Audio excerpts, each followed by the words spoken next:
பரம கருணாமூர்த்தியான பகவானுடைய பரம அனுகிரகத்தினால நமக்கு இப்பேற்பட்ட ஒரு நல்ல சந்தர்ப்பம் அப்படிங்கிறது கிடைச்சிருக்கு. என்ன நல்ல சந்தர்ப்பம் அப்படின்னு சொல்லிட்டு கேட்டா, செரிக்கு உணவு இல்லாத போது சிறிது வயிற்றுக்கும் ஈயப்படும் அப்படின்னு சொல்லிட்டு வள்ளுவர் சொல்லுவார். அப்படி சத்விஷயத்தை நம்ம கேட்கறது, பகவானை பத்தி தெரிஞ்சுக்கிறது, மகான்களை பத்தி தெரிஞ்சுக்கிறது, சாஸ்திரங்களை பத்தி தெரிஞ்சுக்கிறது அப்படிங்கிறது தான் நமக்கு செரிக்கு உணவு.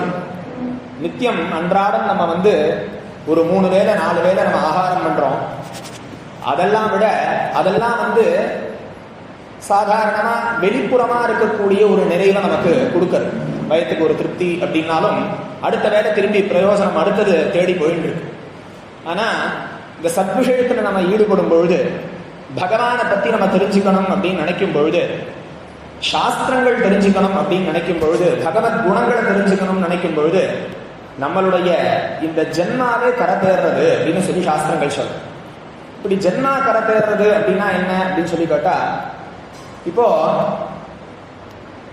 நமக்கு தமிழ்ல சிவபுராணம் அப்படின்னு சொல்லிட்டு ஒரு கிரந்தம் இருக்கு. அந்த சிவபுராணத்துல சொல்றார், புல்லாகி பூடாய் புழுவாய் நரமாகி பல் விருகமாகி பறவையாய் பாம்பாகி வல்லசுரராகி முனிவராய் தேவராய் செல்லான் என்ற இத்தாவர ஜங்கமத்துள் எல்லாம் பிறப்பும் பிறந்து இழைத்தேன், எம்பெருமான் மெய்யே உன் புன்னடிகள் கண்டின்று வீடுற்றேன் அப்படின்னு சொல்லிட்டு சொல்றேன். இதுக்கு என்ன அர்த்தம்னு கேட்டா, எத்தனையோ பிறவி நம்ம எடுத்தாச்சு. நம்ம என்ன நினைச்சுக்கிறோம், இதுதான் நமக்கு ஏதோ முதல் பிறவி அப்படின்னு நம்ம நினைச்சுக்கிறோம். அப்படி இல்லை. நம்ம எத்தனையோ கோடி ஜென்மா நம்ம எடுத்து வந்தாச்சு. அருணகிரிநாதர் சொல்லுவார், 7 கடல் மணலை அளவிடின் அதிகம் எனது இடர்பிறவி அவதாரம் அப்படின்னு சொல்றார். 7 கடல்ல இருக்கக்கூடிய மணலெல்லாம் எடுத்து எண்ணி பார்த்தா என்ன உண்டோ அத்தனை பிறவி எடுத்தாச்சு. இன்னும் பாக்கி இல்லை. இதை நமக்கு எப்படி தெரிஞ்சுக்கிறது அப்படின்னு சொல்லிட்டு கேட்டா, இப்போ உங்களுக்கு ஒரு திருஷ்டாந்தம் சொல்றேன். ஒரு குழந்தை இருக்கு, பிறக்கிற குழந்தை. அந்த குழந்தை இப்பதான் பூமிக்கு முதல்ல வர்றது.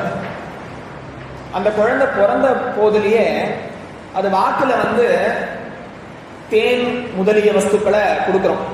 அதுக்கு அந்த குழந்தை எந்த விதமான ரியாக்ஷனும் கொடுக்கறது இல்லை. அதாவது என்னன்னா, அது அழகுதோ அதெல்லாம் பண்றது இல்லை, ஆனா சந்தோஷப்படுறோம்.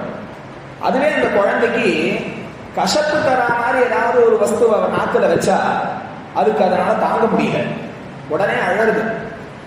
ஓ, அந்த பூமியில முதல்ல அந்த ஜீவன் வர்றது, அதுக்கு முன்னாடி எந்த அனுபவமும் அதுக்கு கிடையாது. இது கசப்பு, இது திதிப்பு, இது துவர்ப்புன்னு அதுக்கு ஏதாவது தெரியுமா? தெரியாது. ஆனா அந்த கசப்பை கொடுத்த மாத்திரத்துல அது ஏதோ நமக்கு ஆகாததுன்னு அந்த குழந்தைக்கு எப்படி தெரியுது? அப்போ இது முன்னாடில இருந்தே தொடர்ந்து வந்துட்டு இருக்கு. அந்த பிறந்த குழந்தை நமக்கு ஸ்பஷ்டமா காண்பிச்சு கொடுக்கறது இல்ல, இது ஏதோ இந்த ருச்சி எனக்கு பிரயோஜனம் இல்லாதது, அதாவது எனக்கு விருப்பம் இல்லாததுன்னு அதுக்கு தெரியாது. அதுவே தேன் ஏதாவது தொட்டு கொடுத்தா அந்த குழந்தைக்கு ரொம்ப ஆனந்தமா இருக்கு இல்லையா? அந்த தேன் இந்த ருச்சின்னு அதுக்கு ஏதாவது தெரியுமா? நம்ம ஷட்ரசம்னு சொல்றோம். இனிப்பு, புளிப்பு, துவர்ப்பு, கசப்பு, இந்த மாதிரி எல்லாம் உரப்புன்னு தான் சொல்றோம். உப்பு, இதெல்லாம் அந்த குழந்தைக்கு முன்ன பின்ன தெரியுமா? தெரியாது. ஆனா அந்த குழந்தை இன்ஸ்டன்டா அதுக்கு ரியாக்ட் பண்றது. அப்போ அதுல இருந்தே தெரியறது, இதுக்கு அந்த பழக்கம் இருந்துட்டே இருக்கு. இது முன் ஜென்மால இதை சாப்பிட்டுருக்கு, அந்த சாப்பிட்டத்தினுடைய பிரயோஜனம் இந்த ஜென்மாலையும் அதுக்கு தெரியுது.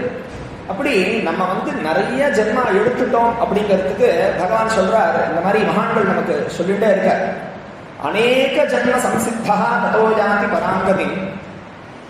அர்ஜுனன் கிட்ட சொல்றார், இது அவ்வளோ ஈஸி கிடையாதுப்பா. என்ன பகவான் அப்படிங்கிறவர் ஒருத்தர் இருக்கார், நமக்கு எல்லாத்துக்கும் மேலானவர் அவர் இருக்கார், நமக்கு நல்லது கெட்டதுக்கெல்லாம் காரணமா இருக்கார். நம்ம எந்த காரியம் ஒரு வீடு முழுக்க க்ளோஸ் பண்ணியிருக்கு, ஒரு ரூம்ல நம்ம இருக்கோம் அப்படின்னாலும் நம்ம என்ன பண்றோம் ஏது பண்றோம் அப்படிங்கிறத சாட்சியா இருந்து கவனிச்சுருக்க. நம்ம என்ன நினைக்கிறோம், வெளிப்புறமா யாராவது பார்க்கறாளா பார்க்கலையா நம்ம நினைக்கிறோம். ஆனா பகவான் நமக்குள்ளேயே சாட்சியா இருந்து நம்ம பண்ணக்கூடிய நல்லது கெட்டதெல்லாம் கவனிச்சுட்டு இருக்காரு. நம்ம மன ஓட்டத்தையும் கவனிச்சுட்டு இருக்காரு. இவனுடைய எண்ணம் எப்படி இருக்கு, இவனுடைய செயல் எப்படி இருக்கு, வெளிப்புறமா எப்படி இருக்கு, உட்புறமா எப்படி இருக்கு.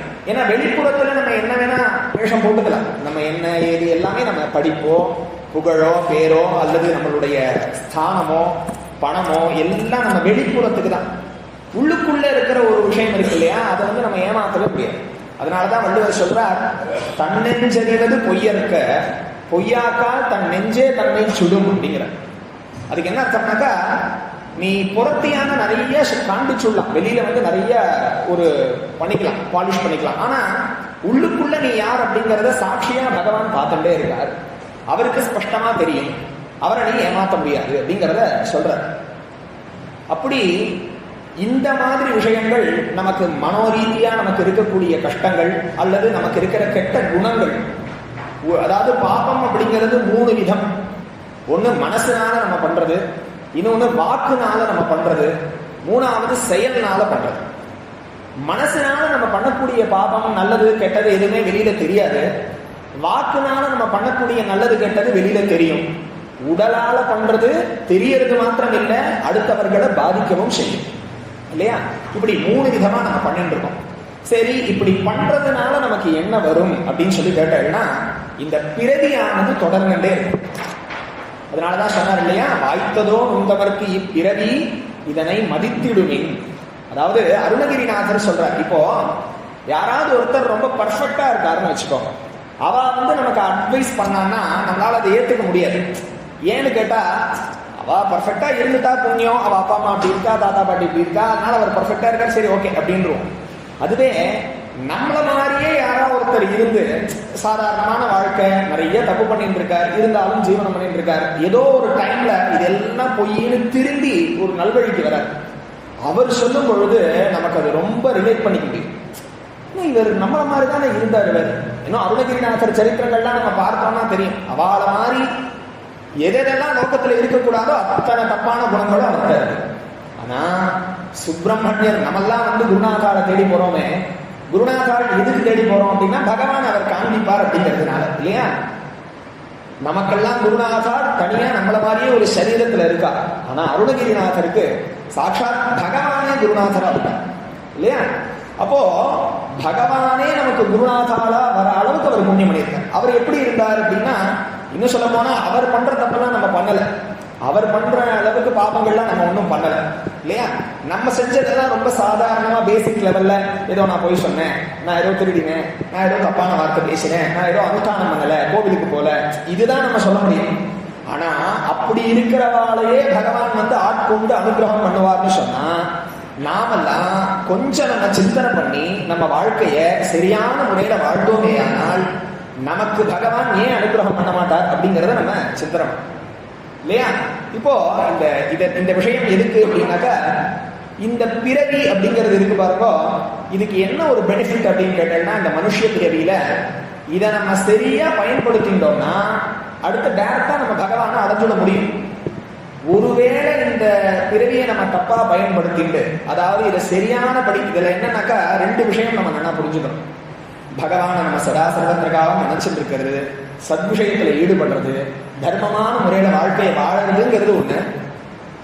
தர்மத்தை பண்ணாம இருக்கிறது, அவன் வந்து பாப்பம்னா ஒன்றும் பண்ண மாட்டான், ஆனா தர்மத்திலையும் ஈடுபட மாட்டான். அப்படி இருக்கிறது அப்படின்னா நியூட்ரலா, அந்த பக்கமும் இல்லை இந்த பக்கமும் இல்லை, இப்படி இருக்கிறது வந்து என்ன பண்ணோம்னாக்கா அடுத்த ஜென்மா நமக்கு கொடுக்காம இருக்கும். அதாவது என்னன்னா, ரொம்ப இதுல இருந்து நம்ம கீழே இறங்க மாட்டோம், இந்த மனித உடல்ல இருந்து கீழே இறங்க மாட்டோம். அடுத்தது நம்ம எப்படி பிறப்போம், இதே மாதிரி ஏதாவது ஒரு அப்பா அம்மாக்கு ஏதோ ஒரு ஊர்ல எப்படியோ நம்ம ஏதோ ஒரு தேசத்துல பிறப்போம். இதுவே நம்ம நல்ல தர்மானுஷ்டானத்தோட இருந்துட்டு பகவான சதாசர்வத்திர காலம் நினைச்சுட்டு உடலாலையும் மனதாலையும் வாக்குனாலையும் 4 பேருக்கு நல்லது செஞ்சுட்டு அப்படி நம்ம வாழ்ந்தோமே ஆனால் பகவான் என்ன பண்ணுவார்னா டைரக்டா பகவான்கிட்ட எடுத்துருவார். அல்லது இந்த பிறவியில நம்ம இருக்கிறத விட நிறைய சம்பத்தோட, நல்ல சௌக்கியத்தோட, நல்ல குடும்பத்துல, இன்னும் நல்ல நிலைமையில நம்ம பிறக்கிற மாதிரி அனுகிரகம் பண்ணுவார். இப்போ ஒரு நம்ம சொசைட்டில கொஞ்சம் நன்னா இருக்கிறவாளெல்லாம் நம்ம பார்த்தா என்ன சொல்றோம், அவ பினான்சியலி நன்னா இருக்கா, படிப்புல நன்னா இருக்கா, எல்லாத்துலயும் நன்னா இருந்தா என்ன சொல்றோம், அவ ரொம்ப கொடுத்து வச்சவாப்பா அப்படின்னு நம்ம சொல்றோம் இல்லையா. கொடுத்து வச்சதான்னா என்ன அர்த்தம், கொடுத்து வச்சதா அப்படின்னா என்ன அர்த்தம்னா தர்மத்தை கொடுத்து வச்சதா, புண்ணியத்தை கொடுத்து வச்சதா. அது என்ன ஆகுதுன்னா இந்த ஜென்மால அவளுக்கு அந்த மாதிரி ஒரு சூழ்நிலை அமையும். அப்பேற்பட்ட ஒரு பெற்றோர்கள் கிடைக்கிறா, அப்பேற்பட்ட ஒரு குடும்பம், அப்பேற்பட்ட ஒரு படிப்பு, அப்பேற்பட்ட ஒரு பினான்சியல் லெவல்ல அவ நன்னா சௌக்கியமா இருக்கிறது, இது எல்லாம் நடக்கிறது. இதெல்லாம் எப்படி நடக்கும்னாக்கா தார்மீகமான முறையில நம்ம வாழ்ந்தோமே ஆனால் அடுத்த ஜென்மாங்கிறது இப்படி வரும். சரி, இப்படி இதெல்லாம் சொல்லி முடிச்சுட்டே சரி சரி இதுக்கு என்னப்பா பேசிக் அப்படின்னு நீங்க கேட்டீங்கன்னா அதுக்கு இந்த சத்சங்கம் தான் பேசிக். சத் விஷயத்துல நம்ம ஈடுபடுறது அப்படிங்கிறது தான் ஒரு ஃபர்ஸ்ட் லெவல் இல்லையா? எல்லாமே நம்ம முதல் படி எடுத்து வச்சாதான் முடியும். நம்ம லட்சியம் 100வது படியா இருக்கலாம், 1000வது படியா இருக்கலாம். அதுக்கு முதல் படி எடுத்து வைக்கணும் இல்லையா? இப்ப நம்ம போறோம் அப்படின்னா அந்த மாதிரி ஒரு நல்ல ஸ்டார்ட் நம்ம கொடுக்கணும்னா இந்த சத் விஷயத்துல ஈடுபடலாம். முதல்ல இந்த மாதிரி சத் விஷயங்கள்லாம் கேட்கறது சொன்ன இல்லையா? முன்னாடியே சொன்ன போல செவிக்கு உணவு. செவிக்கு உணவுங்கிறது என்ன? இந்த தர்மமான விஷயங்கள்லாம் நம்ம கேட்கறதுனா செவிக்கு உணவு. இதை கேட்க கேட்க என்ன ஆகும்னாக்கா மனசு பண்படும். நம்ம புத்தியில இருக்கக்கூடிய ஜடத்தன்மை எல்லாம் நிவர்த்தியாகும். மனசு பண்படும், மனசு பரிசுத்தமாகும். நல்ல விஷயத்துல மனசு ஈடுபடும். அப்போ இந்த தர்மமான விஷயத்துல எல்லாம் ருச்சி ஏற்படும். இல்ல நம்ம வாழ்க்கைய பிரயோஜனமா ஏதோ பண்ணணும். இந்த விஷயங்கள்லாம் கேட்டீங்கன்னா டைரக்டா ஹிருதயத்துக்குள்ள போகும், புத்திக்கு போகாது. டைரக்டா ஹிருதயத்துக்குள்ள போய் ஏதோ ஒரு இம்பாக்டை கிரியேட் பண்ணும். ஆமா இல்ல, இந்த விஷயங்கள்லாம் ஏதோ நமக்கு பண்றதே ஒரு மாதிரி சாந்தி கிடைக்கிறது. அப்ப சாந்திங்கிறது எவ்வளவு நல்லா புரிஞ்சுக்கோங்க. அது இல்லாத வாழ்க்கை தான் அந்த கஷ்டம் தெரியும். இப்ப எத்தனையோ பேரை நம்ம பார்க்கிறோம், அவளுக்கு ஒரு நிம்மதி இல்லைன்னு சொல்லிட்டு கஷ்டப்படுறோம். தூக்கம் வரமாட்டேங்கிறதுன்னு கஷ்டப்படுறாங்க இல்லையா? இதுக்கெல்லாம் மாத்திரை போட்டுக்கிறவாள்லாம் நம்ம பார்க்கிறோம் இல்லையா? இன்னைக்கும் நமக்கு அனுபவத்துல இருக்கு. தூக்கம் வரல அப்படிங்கிற சாந்தி இல்லாத இடத்துல நிம்மதிங்கிறது இல்லை இல்லையா? அது இல்லாத இடத்துல தூக்கம் இல்லை. தூக்கம்ங்கிறது கட்டுப்படுத்தினா மொத்தமா நமக்கு சிரமம் தான் இல்லையா? தூக்கம்ங்கிறது தான் மனுஷனுக்கு அந்த பேட்டரியை நம்ம ரீசார்ஜ் பண்ணிக்கிற மாதிரி. நம்ம ஒரு 60 வருஷ காலம் 70 வருஷ காலம் இன்னைக்கு ஒரு ஆவரேஜா ஒரு 80ன்னு வச்சுக்கோங்க வாழறோமே. ஆனால் அதுல பாதிக்கு பாதி தூக்கத்திலேயே போயிடுறது இல்லையா? அடுத்த நாள் நம்ம ப்ரொடக்டிவா இருக்கணும் அப்படின்னா அதுக்கு எது முக்கியம்னா தூக்கம் முக்கியம் இல்லையா? ஆரோக்கியமான தூக்கம் ரொம்ப முக்கியம் அப்படின்னு சொல்றோம். அப்போ அந்த ஆரோக்கியமான தூக்கத்துக்கு எது முக்கியம்னா சாந்தி முக்கியம். சாந்தி சமிருத்த அமிர்தம் அப்படின்னு வேதம் சொல்றேன். ஒருத்தனுக்கு எதுப்பா ரொம்ப பெரிய சம்பத்து நிறைவுன்னு நம்ம சொல்றோம் இல்லையா? அவன் நிறைவா இருக்கான் அப்படிங்கிறோம் இல்லையா? இந்த நிறைவுங்கிறது என்ன அப்படின்னாக்கா மனசு அமைதியா இருக்கு, நிறைவா இருக்கு, சாந்தியா இருக்கு. இதுலயும் ஆசைப்படாம இருக்கிறத கொண்டு திருப்தியா இருந்து எனக்கு இப்ப ஏற்பட்ட ஒரு மனுஷ சரீரம் கிடைச்சிருக்கு. இந்த மனித உடலுக்கு அவ்வளவு மகிமை இருக்கு, நல்லா புரிஞ்சுக்கோங்க. அதனாலதான் இப்பிறவி தப்பினால் எப்பிறவி வாய்க்குமோ ஏது வருமோ அறிகிறேன் அப்படின்னா. இந்த உடல் இருக்கிற வரைக்கும் இதனுடைய மகத்துவம் நமக்கு தெரியாது. இல்ல இது இந்த உடல்ல இல்லாத வஸ்துக்கள்லாம் நீங்க பாருங்க, ஒரு புழு, பூச்சி, எறும்பு, யானை, கரடி, சிம்மம், எத்தனையோ மிருகங்கள் இருக்கு இல்லையா? அதுக்கெல்லாம் தன்னுடைய முன்ஜென்மா தெரியும். மனுஷனுக்கு மாத்திரம்தான் தெரியாது. அதுக்கெல்லாம் அதனுடைய முன்ஜென்மா நான் என்னவா இருந்தேன், நான் எந்த தப்பு பண்ணதுனால எனக்கு இந்த மனித உடல் போய் இந்த மிருக உடல் கிடைச்சதுன்னு அதுக்கெல்லாம் தெரியுமா? மனுஷனுக்கு மாத்திரம் அந்த மறதியை கொடுத்துருவாராம் பகவான். இவன் திரும்பி வரட்டும். ஏன்னா ஞாபகம் இருக்கு. அதுல சில பேர் இருப்பா அடுத்த ஜென்மாலையும் நல்ல விஷயத்துல ஈடுபடுறதா. இப்ப நீங்க எல்லாம் வந்திருக்கேல, இப்ப உங்களுக்கெல்லாம் என்ன இருக்குன்னா ஆல்ரெடி அந்த வாசனை இருக்க போய் தான் நம்ம இந்த விஷயத்துல ஈடுபடுறோம். இப்ப எத்தனையோ பேர் இருக்கா, எத்தனையோ மனுஷியா இருக்கா, எத்தனையோ பேர் பிஸியா இருக்கா இல்லையா? இந்த டைமை நம்ம வேற ஏதாவது ஒரு விஷயத்துல ஈடுபடுத்தலாமே. அப்படி இல்லாம ஒரு பஜன மட்டம் இருக்கு, அங்க ஒரு சத் விஷயம் நடக்கிறது, ஒரு தர்மசாஸ்திர விஷயம் நடக்கிறது, பகவானை பத்தி ஏதோ பேசுறா, அதை கேட்கணும்னு நீங்க பரிசிரமப்பட்டு வரல இல்லையா? அப்போ அதுக்கு என்ன அர்த்தம்னா நமக்கு பூர்வமா இந்த மாதிரி விஷயங்கள்லாம் உள்ள போயிருக்கு ஜென்மா ஜென்மாவா. அப்போ என்ன பண்றது? அது அப்படியே இந்த ஜென்மாவிலையும் தொடருது. இந்த சத் விஷயத்தை கேட்கணும், பகவானை பத்தி நினைக்கணும், யாராவது நல்லது சொன்னா அதை கேட்டுக்கணும், அதன் மூலியமா நம்ம வாழ்க்கைய பவித்திரமாக்கிக்கணும் அப்படிங்கிற அந்த வாசனைங்கிறது இருந்தது இல்லையா? ஓ இந்த வாசனைன்னா என்ன அப்படின்னு கேட்டீங்கன்னாக்கா நமக்கு ரொம்ப பரிச்சயமான ஒரு விஷயத்த சொல்லணும்னா இந்த பெருங்காய டப்பா இல்லையா? நம்ம மாத்துல எல்லாம் நல்லா இருக்கு பெருங்காய டப்பா. அந்த பெருங்காய டப்பாக்கு அது ஃபுல்லா நீங்க காலி பண்ணிட்டோ அதுல நீங்க என்ன வஸ்து வேணா போடுங்க. நீங்க அதுல ஏலக்காய் போடுங்க, கிராம்பு போடுங்க, வாசனையா இருக்கக்கூடிய எந்த வஸ்து வேணா போடுங்க. அந்த வாசனை விஷயத்தை எல்லாத்தையும் அந்த பெருங்காய தன்மை மாத்திட்டோம் இல்லையா? அதுல எல்லாம் அந்த பெருங்காய வாசனை வந்துடும் இல்லையா? ஆக்சுவலி அந்த இடத்துல பெருங்காயம் இருக்கான்னா இல்ல, காலி ஆயிடுச்சு. ஆனா அது இருந்ததுனால அதுல என்னென்ன வர்றதோ அந்த வாசனைய அதை அடாப்ட் பண்ணிக்கணும் இல்லையா? அந்த மாதிரி நம்மளுடைய இந்த சரீரம் இருக்கு பாருங்க, இதுக்கு முன்னாடி நம்ம என்னென்னவாவோ இருந்திருப்போம். அவர் சொல்றாரு இல்லையா? புல்லாகி பூடாய் புழுவாய் மரமாகி பல் மிருகமாகி பறவையாய் பாம்பாகி வல் அசுரராகி முனிவராய் தேவராய் இத்தனை இருக்கு இல்லையா? நம்ம உடல்லயே இந்த உடல் எப்படி எல்லாம் கிராஸ் பண்ணி வந்திருக்குன்னா இந்த தாவர ஜங்கமங்கள்லாம் கிராஸ் பண்ணி வந்திருக்கு. நிறைய பார்த்தோம்னா இந்த மிருகங்கள்லாம் வாழ்ந்திருக்கு, மிருகங்களா வாழ்ந்திருக்கு, மனுஷனா வாழ்ந்திருக்கு, சத்விஷயத்துல ஈடுபடுறவனா வாழ்ந்திருக்கு. அந்த மாதிரி வாழ்ந்து வந்ததுனாலதான் நமக்குள்ள இந்த எல்லாமே இருக்கு. நமக்கு பாருங்க, மனுஷன்ட்ட நல்ல விஷயத்துல இருக்கும், திடீர்னு கோபம் வரும், திடீர்னு ஆசை வரும், திடீர்னு வெறுப்பு வரும், திடீர்னு என்னடா இவா யாராவது கோபப்பட்டா நம்ம என்ன சொல்றோம், ஏன்பா இப்படி நாய் மாதிரி வள்ளன்னு விழற அப்படின்னு கேட்கறோம். அப்போ எல்லா குணங்களும், ஒருத்தர் நல்லா கம்பீரமா இருந்தா என்ன சொல்றோம், அப்பா அவரை பார்த்தா சிங்கம் மாதிரி இருக்கு அப்படின்னு சொல்றோம். அப்போ எல்லாமே அவளுக்குள்ள இருந்தது. நமக்கு அந்த மாதிரி ஜென்மாவெல்லாம் எடுத்து கடந்துதான் வந்திருக்கோம் நம்ம இங்க. சோ அதுக்கு என்னப்பா ஆதாரம்னா நம்ம குணங்களே ஆதாரம். மிருகங்கள் பார்த்தேன்னு வச்சுக்கோங்களேன், அதனுடைய என்ன ரூபத்துல இருக்கோ அதுக்கு இருக்கிற அந்த ஒரு குணம் தான். நம்ம மனுஷனுக்கு இது எல்லாம் கலந்துருக்கும், நமக்குள்ள அத்தனை குணங்களும் நமக்குள்ள கடந்திருக்கு. அப்போ இதுல இருந்து நம்ம எப்படி தப்பிக்கிறது அப்படின்னு சொல்லி கேட்டோம்னா, இந்த சத் விஷயத்துல சத்சங்கத்துல ஈடுபடணும். சரி, சத்சங்கத்துல ஈடுபடுறதுனால நமக்கு என்ன கிடைக்கும் அப்படின்னு கேட்டோம்னா, சத்சங்கத்துவே நிசங்கத்துவம். நல்லவர்களோட நம்ம சேர்க்க இருக்கிறதுனால கெட்டவர்கள் அல்லது இந்த காலத்தை விரயம் பண்றவர்கள், டைமை வேஸ்ட் பண்ணுவா பாருங்க. லோகத்துல யாரு புண்ணியவான் யாரு பாப்பவான் அப்படின்னு சொல்லி கேட்டா ரெண்டே பேர் தான், ரெண்டே விஷயம்தான். காலத்தை சரியானபடி உபயோகப்படுத்துறவா, அது லௌகிகமா இருக்கட்டும் இல்ல வைதிகமா இருக்கட்டும், அதெல்லாம் ஒன்றும் விஷயம் இல்லை. தர்மமான விஷயத்துல டைமை ஸ்பெண்ட் பண்றவா அவ புண்ணியமானவர்கள். அதர்மமான விஷயத்துல, அதர்மம் தர்மம்னா என்னன்னு நீங்க கேட்கலாம். அதாவது நமக்கும் இந்த சமுதாயத்திற்கும் எந்த விதமான தீங்கும் விளைவிக்காம நம்ம முன்னோர்கள் சொன்ன ஒரு பாதையில நம்ம நடந்தோமேயானால் அது தர்மம். நமக்கும் இந்த சமுதாயத்திற்கும் தீங்கு விளைவிக்கிற மாதிரி, அது எப்படி, நான் ஒருத்தரை ஏதாவது கடும் சொல்லிட்டேன்னா அவருக்கு மனசு கஷ்டப்படுறது பாருங்க, அது கூட பாபம் தான். உடலால நான் யாரையாவது துன்புறுத்துறேன் அப்படின்னா அதுவும் பாபம் தான். இல்ல அவர்களுக்கும் எனக்கு எந்த சம்பந்தமும் இல்லை, ஆனா நான் எங்கேயோ இருந்துட்டு யாருக்கோ சிரமம் பண்ணணும் அப்படின்னு சொல்லிட்டு நான் காரியம் பண்றேன்னு வச்சுக்கோங்க, அதுவும் பாபம் தான் இல்லையா? இப்படி நமக்கும் சமுதாயத்திற்கும் தீங்கு விளைவிக்கக்கூடிய அனைத்தும் அதர்மம்.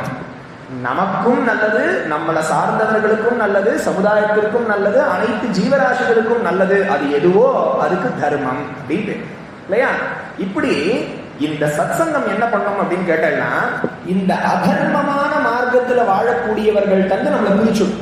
ஃபர்ஸ்ட் ஸ்டெப் என்ன பண்ணும், நம்மளை நல்லவர்களோட சேரும் பொழுது இந்த ஒரு கனெக்ஷனை நம்மளை கட் பண்ணி விட்டுடும்.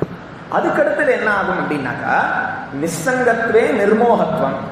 அப்படி அந்த கெட்ட நட்பு, கூடா நட்புன்னு சொல்லிட்டு வள்ளுவர் 10 குறள் எடுக்கிறார், ஒரு அதிகாரமா எடுக்கிறார்.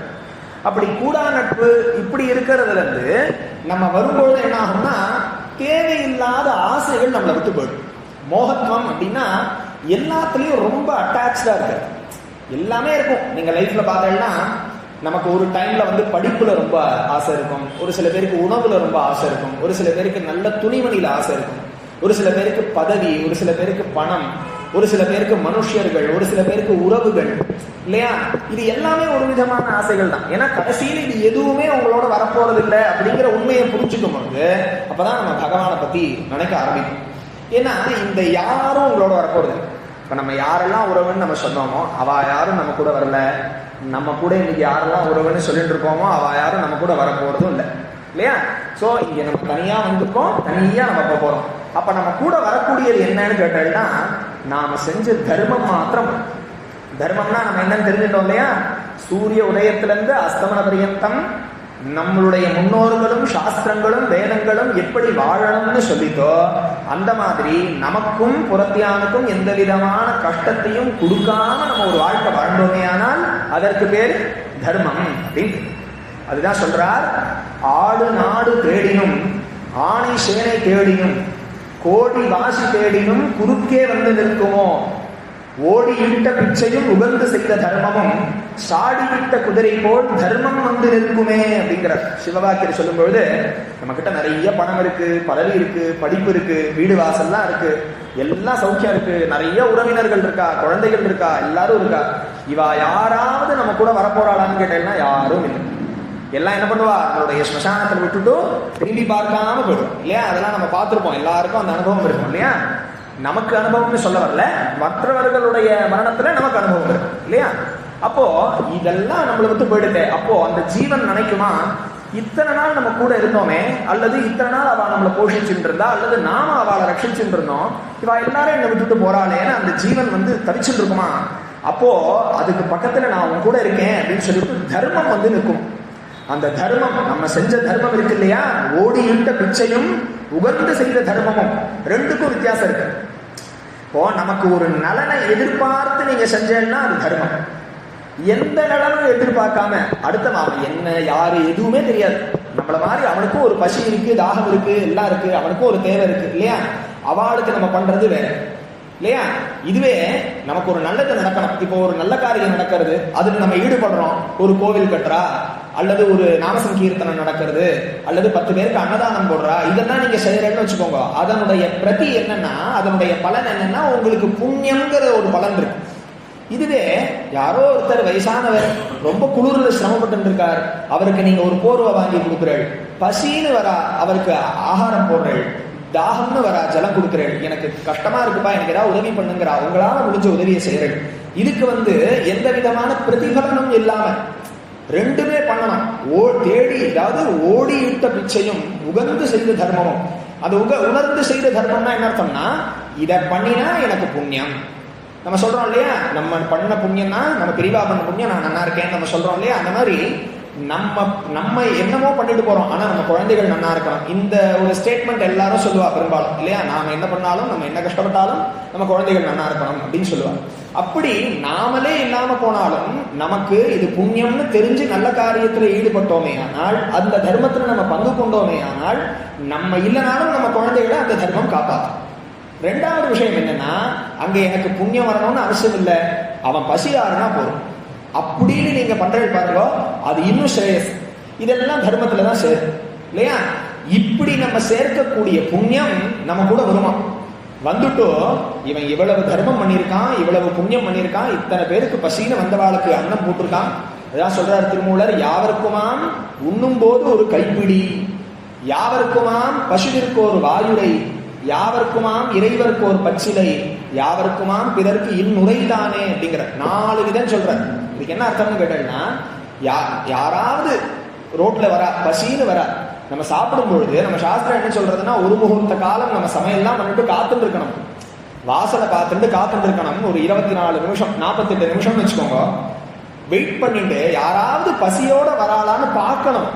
பார்த்து அவர்களுக்கு அன்னம் பாலிச்சுட்டு, நம்மளால என்ன பண்ணணும்னு நம்ம பச்சை பட்சணம் பண்ணணும்னு அவசியம் இல்லை, நம்ம சாப்பிட்றத அவர்களுக்கு கொடுத்துட்டு வெயிட் பண்ணி அவர் வரகளை பார்த்துட்டு அவர்களுக்கு போட்டுட்டு அதுக்கப்புறம் நம்ம சாப்பிடணும்னு இருக்கு. இன்னைக்கெல்லாம் நம்ம வாழ்க்கையே வேற மாதிரி இல்லையா. நம்ம எல்லாம் இன்னைக்கு கேட்டை மூடி ஃபுல்லா கேட்லாம் க்ளோஸ் பண்ணிட்டு தான் யாருன்னு நம்ம கேட்டுட்டு இருக்கோம் இல்லையா. நம்ம வெளியில கதவை திறக்கிறதுக்கே பயமா இருக்கு இல்லையா. நம்ம எங்க யாரும் என்னன்னு தெரியாதவாக நான் எப்படி உள்ள கூட்டின்னு வர்றதுலாம் இன்னைக்கு சிரமம். ஸோ காலம் மாறி போயிடுது. அப்படி பண்ண வேண்டாம். ஆனா உங்களை தேடி பசின்னு வரவாளுக்கு நீங்க சாப்பிட்ற அன்னத்துல ஒரு பங்கு கொடுத்தேன்னா அது பெரிய தர்மம் அப்படின்னு திருமூலர் சொல்றாரு. சரி, இது முடியல. அடுத்தது, யாவருக்குமாம் இறைவருக்கோர் பச்சிலை அப்படின்னா என்ன அர்த்தம்னா, பகவான் ஒருத்தர் இருக்கார், நம்மளெல்லாம் காப்பாத்திட்டு இருக்காரு. அனைத்து 84 லட்சம் ஜீவராசிகள் இருக்கு. சாஸ்திரங்கள் சொல்லும் பொழுது இந்த ஜீவராசிகள் யா பிரம்மாதி பிபீலிகாந்த தனுஷு புரோதா ஜெகத் சாட்சிணி, இன்னைக்கு இருக்க உலகத்துல சொல்லணும்னா ஒரு அமீபாலந்து பிரம்மா பரியந்தம். அன்னைக்கு சாஸ்திரம் என்ன சொல்லிதுன்னா எறும்புல இருந்துன்னு சொல்லிது. சின்ன எறும்பு இருக்கும் பாத்தீங்களா, அதுல இருந்து கணக்கு போட்டு பிரம்மா பரியந்தம்னு சொல்லிட்டு, இன்னைக்கு அதை விட இன்னும் நல்லா டெவலப் ஆனதுனால அமீபால இருந்து நம்ம சொல்லிக்கலாம். எல்லாருக்கும் பகவான் படி அளக்கிறான் இல்லையா. கல்லுக்குள்ள இருக்கிற தேரைக்கு கூட பகவான் படி அளக்கிறான்னு நம்ம சொல்றோம் இல்லையா. இப்படி பகவான் அனுகிரகம் பண்ணிட்டு இருக்கார். அவருடைய அனுகிரகம், நான் இன்னைக்கு நன்னா இருக்கேன், நான் நன்னா படிச்சிருக்கேன்னா நம்ம என்ன சொல்லணும், பகவான் அனுகிரகம், நான் நன்னா இருக்கேன். இன்னைக்கு 3 வேளை நமக்கு சாப்பாடு கிடைக்கிறது, நல்ல உடுத்த உடை கிடைக்கிறது, இருக்க இடம் இருக்கு அப்படின்னா என்ன சொல்லணும், நான் முயற்சி பண்ணேன், நான் படிச்சேன், நான் எங்க அப்பா அம்மா சம்பாதிச்சா கொடுத்தா நன்னா இருக்கேன். அப்படி இல்லை, பகவான் அனுகிரகம், நான் நன்னா இருக்கேன், பகவான் அனுகிரகம் படிப்பு வந்தது, பகவான் அனுகிரகம் எனக்கு வயிறார சாப்பாடு கிடைச்சது அப்படிங்கிற நன்றி உணர்வோடு இருக்குது. இன்னைக்கு நமக்கெல்லாம் இதெல்லாம் பேசிக் தானே, பேசிக் நீட்ஸ் தானே அப்படின்னு நம்ம சொல்றோம். இந்த பேசிக் நீட்ஸ் கூட இல்லாத இன்னைக்கு எத்தனையோ லட்சம் பேர் கஷ்டப்படுறோம். எத்தனையோ பேர் இன்னைக்கு நம்ம கண்ணால பார்த்துட்டு இருக்கோம், ரோட்ல படுத்துக்கிறா சின்ன சின்ன குழந்தைகள் கஷ்டப்படுறது பசியால, தாகத்தினால, அவர்களுக்கு அத்தியாவசியமான தேவைகள் கூட இல்லாம கஷ்டப்படுறோம் இல்லையா. அப்போ அவர்களெல்லாம் பார்க்கும் பொழுது நம்ம என்ன பண்ணணும், நன்றி உணர்வோடு இருக்கணும் பகவான்கிட்ட. பகவானே இன்னைக்கு நான் சௌக்கியமா இருக்கேன். நம்ம எப்படி இருக்கோம்னாக்க, நமக்கு இருக்கிறதெல்லாம் பத்தாம அதை குறையும் சொல்லிட்டு வேஸ்ட் பண்ற லெவல்ல இருக்கும். என்ன அப்படின்னா, இருக்கிற 1000 குறை என்னென்னமோ பண்ணி சௌக்கியமா இருந்தாலும் அதெல்லாம் குறை சொல்லிட்டோ அதை வேஸ்ட்டும் பண்ணிட்டு அந்த அத்தியாவசியமான பசிக்கு உணவு கூட இல்லாம இன்னைக்கு எத்தனையோ பேர் இருக்கா. அவளெல்லாம் பார்க்கும் பொழுது நம்ம ரொம்ப புண்ணியம் பண்ணியிருக்கோம் அப்படின்னு நம்ம நினைச்சுக்கலாம். இன்னைக்கு கண்ணு காது மூக்கு வாயெல்லாம் சரியா இல்லாதவா எத்தனை பேர் இருக்கா இல்லையா? அதனாலதான் அவ்வை சொல்றா, மானிட பிறவிதான் யாதினும் அரிது அரிது கான் அப்படிங்கிறார். இந்த எத்தனை ஜீவராசி இருக்குன்னு நான் சொன்னேன், 84 லட்சம். உரை சேரும் 84,100,000 நிறை சேர படைத்து அவ்வவற்றுள் உயிருக்கு உயிராய் ஆங்காங்கே நின்றான் அப்படின்னு சொல்றது. அப்படி 84,100,000 ஜீவராசிகளாம் அத்தனையும் படைச்சுட்டு அதுக்குள்ளதான் உயிருக்கு உயிரா பகவான் இருந்துருக்கான். இந்த சாட்சியா இருந்துருக்கான். யார் உள்ளுக்குள்ள இருந்துட்டு நான் இருக்கேன் அப்படின்னு சொல்றாலோ அந்த சாட்சி, அந்த உணர்வோட பகவான் இருந்துருக்கான் இல்லையா? அப்படி அந்த மாதிரி ஜீவராசிகள் எல்லாம் ரொம்ப ரேரஸ்ட் என்ன அப்படின்னா மனுஷ சரீரம் தான். இந்த உடல் இருக்கு இல்லையா, மனித உடல், மானிட உடல் இருக்கு இல்லையா, இதுதான் ரொம்ப ரேர். அதுலயும் ஔவையார் என்ன சொல்றா, கூன் குருடு செவிடு பேடு நீங்கி பிறத்தல் அரிது அப்படிங்கிறார். இந்த கூன் குருடு செவிடு பேடுன்னா இதுக்கு நான் ஒன்றும் விவரணம் பண்ணணும்னு அவசியம் இல்லை இல்லையா? அரிது மானிடராய் பிறத்தல் அரிது. அதிலும் அரிது என்னன்னா இப்படி எல்லாம் இல்லாம இருக்கிறது அரிது இல்லையா? அப்ப நமக்கு எப்படி இருக்கு பாருங்க, நமக்கு நல்ல சரீரம் இருக்கு, கண்ணு காது மூக்கு வாயெல்லாம் சௌக்கியமா இருக்கு. நம்ம இப்ப கண்ணாடியை பார்த்து குறை சொல்லிட்டு இருக்கோம். எனக்கு நான் இவ்வளவு கலரா இருந்திருக்கலாம், கண்ணு இப்படி இருந்திருக்கலாம், வாய் இப்படி இருந்திருக்கலாம், மூக்கு இப்படி இருந்திருக்கலாம், கை இப்படி இருந்திருக்கலாம் நம்ம சொல்றோம். ஆக்சுவலி நம்ம எப்படி இருக்கணும், தேங்க்ஃபுல்லா இருக்கணும் பகவான்கிட்ட. பகவானே என்னுடைய இந்த சரீரத்துல இருக்கிற ஒரு அங்கமும் நல்லபடியா இருக்கு, ஆரோக்கியமா இருக்கு. எனக்கு பசின்னு வந்தா சாப்பிட்றதுக்கு அன்னம் இருக்கு, உடுத்துறதுக்கு உடை இருக்கு, உணவு இருக்கு, இருக்கிற இடம் இருக்கு, எனக்கு சௌக்கியமா இருக்கேன். நன்றிங்கிற உணர்வோட காத்தால எழுந்துக்கணும். அதே நன்றிங்கிற உணர்வோட ராத்திரி படுத்துக்கணும். மகாபெரிவா இருக்கா இல்லையா, மகாபெரிவா சொல்லுவா, எனக்கு நீங்க எல்லாம் ஒரு 4 நிமிஷம் உங்க லைஃப் டைம்ல எனக்கு கொடுக்கணும் அப்படின்பா. நித்தியம் டெய்லி பேசிஸ்ல 24 ஹவர்ஸ்ல 4 நிமிஷம் எனக்கெல்லாம் நீங்க தருவேடா அப்படின்னு சொல்லி கேட்டான். பெரியவா கேட்டா யாராவது இல்லைன்னு சொல்ல போறாளா? சரி பெரியவா நீங்க என்ன சொல்றீங்களோ உத்தரவு அப்படின்னு சொன்னாலாம். அதுக்கு பெரியவா என்ன சொன்னாலும், காத்தால ஏந்துக்கும் பொழுது 5 மணிக்கு ஏந்துக்கோங்க, 7 மணிக்கு ஏந்துக்கோங்க, 8 மணிக்கு ஏந்துக்கோங்க, அது விஷயம் இல்லை. ஏந்துக்கும் பொழுது நாராயண ஸ்மரணையோட ஏந்துக்கிறது. கிருஷ்ணா ராமா கோவிந்தா நம்ம சொல்றோம் இல்லையா, பகவானுடைய நாமம், அதை சொல்லிட்டு ஏந்துக்கிறது. இந்த நாள் நல்லபடியா இருக்கணும். அதே மாதிரி ராத்திரி படுத்துக்கும் பொழுது சிவசிதா சிவசிதா சிவசிதான்னு நமசிவாயங்கிற பஞ்சாட்சரத்தை சொல்லிட்டு படுத்துக்கிறது. பரமேஸ்வரா இந்த ஜென்மா எனக்கு நீ கொடுத்து இன்னைக்கு நான் நல்லபடியா இருந்தேன், இன்னைக்கு நாள் நான் கார்த்தால இருந்து ராத்திரி பரியந்தம் நல்லபடியா செலவு பண்ணேன், இன்னைக்கு எனக்கு இந்த அனுகிரகம் பண்ணிட்ட. இதுல நான் ஏதாவது யாருக்காவது நான் தப்பு பண்ணியிருந்தேன்னா, முன்னாடியே சொன்ன இல்லையா 3 விதமான தப்பு. என்ன தப்புன்னா, மனசுனால, வாக்குனால, உடலால ஏதாவது நான் தப்பு பண்ணியிருந்தேன்னா, இதனால யாருக்காவது சிரமம் ஏற்பட்டிருந்தது அப்படின்னா அந்த பாபங்கள்லாம் நிவர்த்தி ஆகணும். உன்னையே நான் சரணாகதி அடைகிறேன், நமசிவாய நமசிவாயன்னு சொல்லிட்டு ராத்திரி 2 நிமிஷம், கார்த்தால 2 நிமிஷம் அப்படிங்கிறத இப்படிதான் நாளை தொடங்கணும், இப்படிதான் நாளை முடிக்கணும் அப்படின்னு சொல்லிட்டு பெரியவா சொன்னாலாம். நீங்க இந்த 4 நிமிஷம் மாத்திரம் எனக்கு நீங்க கொடுக்கணும். எல்லாரும் அங்க யாரும் எந்த ஒரு பிரிவும் கிடையாது, மனுஷர்களா பிறந்த எல்லாரும் இதை பண்ணலாம். இல்ல எனக்கு வாக்கே வரல, என்னால பேச முடியாதுன்னு நினைக்கிறவா மனசுனால நினைக்க முடியும் இல்லையா? மனசுனால ராமராமா கிருஷ்ண கிருஷ்ணான்னு சொல்ல முடியாதா, சிவசிவான்னு சொல்ல முடியாதா இல்லையா? பகவானானவர் நமக்கு அந்த அனுகிரகம் பண்ணியிருக்காரு இல்லையா? வாக்குனால சொல்ல முடியலனாலும் மனசுனால அப்படி நினைச்சுக்கிறது. கார்த்தால 2 நிமிஷம், ராத்திரி 2 நிமிஷம். இப்படி இந்த மோகம்ங்கிற விஷயத்துக்கு இதை நான் சொல்ல வந்தேன். மோகம் அப்படின்னா என்ன அர்த்தம்னா, இந்த பற்று எதுலையாவது ரொம்ப அட்டாச்சா இருக்கிறது, அப்புறம் அது நமக்கு ஒரு விரக்தியை கொடுக்கறது, ஒரு வலியை கொடுக்கறது, ஒரு சிரமத்தை கொடுக்கறது, அப்புறம் அதுல இருந்து வெளியில வருது. திரும்பி வேற ஒரு விஷயத்துல ஆசைப்படுறது, மனசை கொடுக்கறது, திரும்பி சிரமப்படுறது, திரும்பி வெளியில வருது. இது பட்டு பட்டு பட்டு நமக்கு எதுலையும் கடைசியில அது என்ன ஆயிடும் அப்படின்னாக்கா, சரி போடா அப்படின்னு சொல்லிட்டு கிருஷ்ணாராமான்னு நம்ம போயிட்டு இருக்கோம். அது நம்ம சாஸ்திரங்கள் என்ன சொல்றது, அது சின்ன வயசுலயே வரட்டும். அழுக்கினை ஓட்டி அறிவினை நிறையீர், பாரதியார் சொல்றார். தழுக்கிய நாளின் கர்மமும் செய்யீர். நான் தமிழ்ல சொன்னா உங்களுக்கு இன்னும் நல்லா புரியுங்கிறதுக்காக தமிழ்ல சொல்றேன். சம்ஸ்கிருதத்துல நிறைய இருக்கு, அதே சமயம் தமிழ்ல இல்லாத விஷயங்களே கிடையாது. சாஸ்திரங்கள் நமக்கு என்னென்ன சொல்றதோ, வேதம் என்ன சொல்றதோ அத்தனையும் நமக்கு நம்ம பெரியவர்கள் முன்னோர்கள் தமிழ்லயே சொல்லிட்டு போயிருக்காங்க. அவர் என்ன சொல்றார், சின்ன வயசுல உடல் நன்னா இருக்கும் பொழுது, நம்ம வயசானதுக்கு அப்புறம் கிருஷ்ணாராமா போகணும்னா இல்ல, உடல் நன்னா இருக்கும் பொழுது நம்மளுடைய காரியத்தை நம்மளால செய்ய முடியும், செய்ய முடியாததையும் செய்ய முடியும். இல்லையா? இப்ப அட்வென்ச்சர்லாம் சொல்லிட்டு மலை மேல ஏறுறேங்கிறா, மரத்து மேல ஏறுறேங்கிறா, ஜலத்துல குதிக்கிறேங்கிறா, அதெல்லாம் சொல்றா பார்த்தீங்களா? அப்படி நம்மளால எதெல்லாம் சிரமம்னு சொல்றாலோ அதெல்லாம் செய்யணும், செய்ய முடியுங்கிற ஒரு கான்பிடென்ட் இருக்கு பார்த்தீங்களா? அந்த வயசுல பகவான்கிட்ட வரணும். காலம் போன காலத்துல நம்ம பகவான்கிட்ட வந்து பிரயோஜனம் இல்லை. சின்ன வயசுல பகவான்கிட்ட வரணும். கஷ்டத்தெல்லாம் அனுபவிச்சுட்டு தான் நான் பகவான்கிட்ட வருவேன் அப்படின்னா அப்படி இல்லை. அவர் என்ன பண்ணுவார்? அப்ப கஷ்டத்தை கொடுத்துன்னு தான் இருப்பார். அப்போ ராமகிருஷ்ண பரமஹம்சர் ஈஸியா ஒரு புரியுற மாதிரி ஒன்று சொல்லுவார். இந்த வலது கை இடது கைன்னு ஒரு விஷயம் சொல்லுவார். ரைட் ஹேண்ட் இஸ் காட் அப்படிங்கிற. ரைட் ஹேண்ட் இஸ் காட் அப்படிங்கிற. Right is always right. இந்த வலது கையில பகவானை பிடிச்சுக்கோப்பா. எந்த காரியம் பண்ணு, காத்தால எழுந்துக்கிறியா, நீ வேலைக்கு போ, படி, எப்பேற்பட்ட உத்தியோகத்துல வேணா இரு, என்ன வேணா பண்ணு, இதெல்லாம் காத்தால என்ன பண்ணணும்னா பகவானுடைய அனுகிரகம். பகவானே உன்னுடைய அனுகிரகம், இந்த நாள் நான் நல்லபடியா இருக்கணும், இந்த நாள் நான் நல்லபடியா வேலைக்கு போகணும், இந்த நாள் நான் நல்லபடியா படிக்கணும், இந்த நாள் நான் நல்லபடியா கடக்கணும், இந்த நாள் நான் இன்னைக்கு எனக்கு இருக்கக்கூடிய டாஸ்க் எல்லாம் கரெக்டா முடிக்கணும்னு பகவான்கிட்ட நமஸ்காரம் பண்ணிட்டு நாளை தொடங்குது. அதுக்கப்புறம் என்ன காரியம் வேணா பண்ணுங்க, அதை வந்து அந்த வேலையை லெஃப்ட்ல வச்சுக்கோங்க. ஃபர்ஸ்ட் பகவான், ஃபர்ஸ்ட் எதுவோ அது ரைட், ஓகேவா? அந்த செகண்ட் அப்படிங்கிறது லெஃப்ட் அப்படின்னு வச்சுக்கோங்க. அப்போ அவர் சொல்றார், right hand is God, right is always right, left should be left over the period of time அப்படிங்கிற. இந்த இடது அப்படிங்கிறது வந்து ஒரு நாள் ஒன்று விட்டு போக போறது. நீங்க படிக்கிறேன்னு வச்சுக்கோங்களேன், அந்த படிப்பு உங்களை தொடர்ந்து வந்துட்டே இருக்க போறதா? நீங்க ஒரு டைம் என்ன பண்ணுவீங்க, ஒரு படிக்கிற புத்தகம்லாம் வச்சுருக்கீங்க, எல்லாருக்கும் அனுபவம் இருக்கும். 2வது படிச்சது, 3வது படிச்சது, 5வது படிச்சது, 10வது படிச்சது எல்லாம் அடுத்த வருஷம் வரும்பொழுது வெளியில தான் போறது இல்லையா? அது ஏன் நம்ம படிச்சது தானே முக்கியம் தானே, ஏன் எடுத்து வச்சுக்கிறது இல்லை, பிரயோஜனம் இல்லைன்னு நம்ம நினைக்கிறோம் இல்லையா? ஒரு டைமுக்கு மேல நம்ம உடுத்தின உடையெல்லாம் வேஸ்டா போறது, நம்ம படிச்ச படிப்பெல்லாம் வேஸ்டா போறது, ஒரு டைம்ல ஆரோக்கியம் வேஸ்டா போறது, எல்லாம் போறது. எது நிக்கிறதுன்னா உள்ளுக்குள்ள இருக்கக்கூடிய உணர்வா இருக்கக்கூடிய அந்த தன்மை நிக்கிறது. அப்போ நமக்கு நிம்மதி வேணும், சாந்தி வேணும், நல்ல சௌக்கியம் வேணும், இதெல்லாம் வேணுங்கும் போது நமக்கு என்ன மிஞ்சி நிக்கிறதுனா பகவான் மாத்திரம் தான் நிக்கிறார் இல்லையா? அப்ப என்ன சொல்றார், இந்த வெளி விஷயங்கள், நீ என்ன வேணா படி, என்ன வேணா வேலைக்கு போ, என்ன வேணா சம்பாதி, என்ன வேணா பண்ணு, அதெல்லாம் லெஃப்ட்ல வச்சுக்கோ. பகவான் ஒருத்தர் இருக்காரு, நம்ம அதை ரைட்ல பிடிச்சுக்கோ. அந்த ரைட் அப்படிங்கிறது உனக்கு எல்லா விதத்திலையும் சௌக்கியத்தை கொடுத்துரும். அதுக்கு ஈஸியா புரியுற மாதிரி சொல்லணும்னா, இப்ப நீங்க 1ன்னு போடுறீங்க, அதுக்கு பக்கத்துல எத்தனை 0 வேணா போட்டுக்கோங்க. 0க்கு வேல்யூ உண்டா? இல்ல இல்லையா? ஆனா 1க்கு அப்புறம் நீங்க எத்தனை 0 போட்டாலும் வேல்யூ ஏறிட்டே இருக்கா இல்லையா?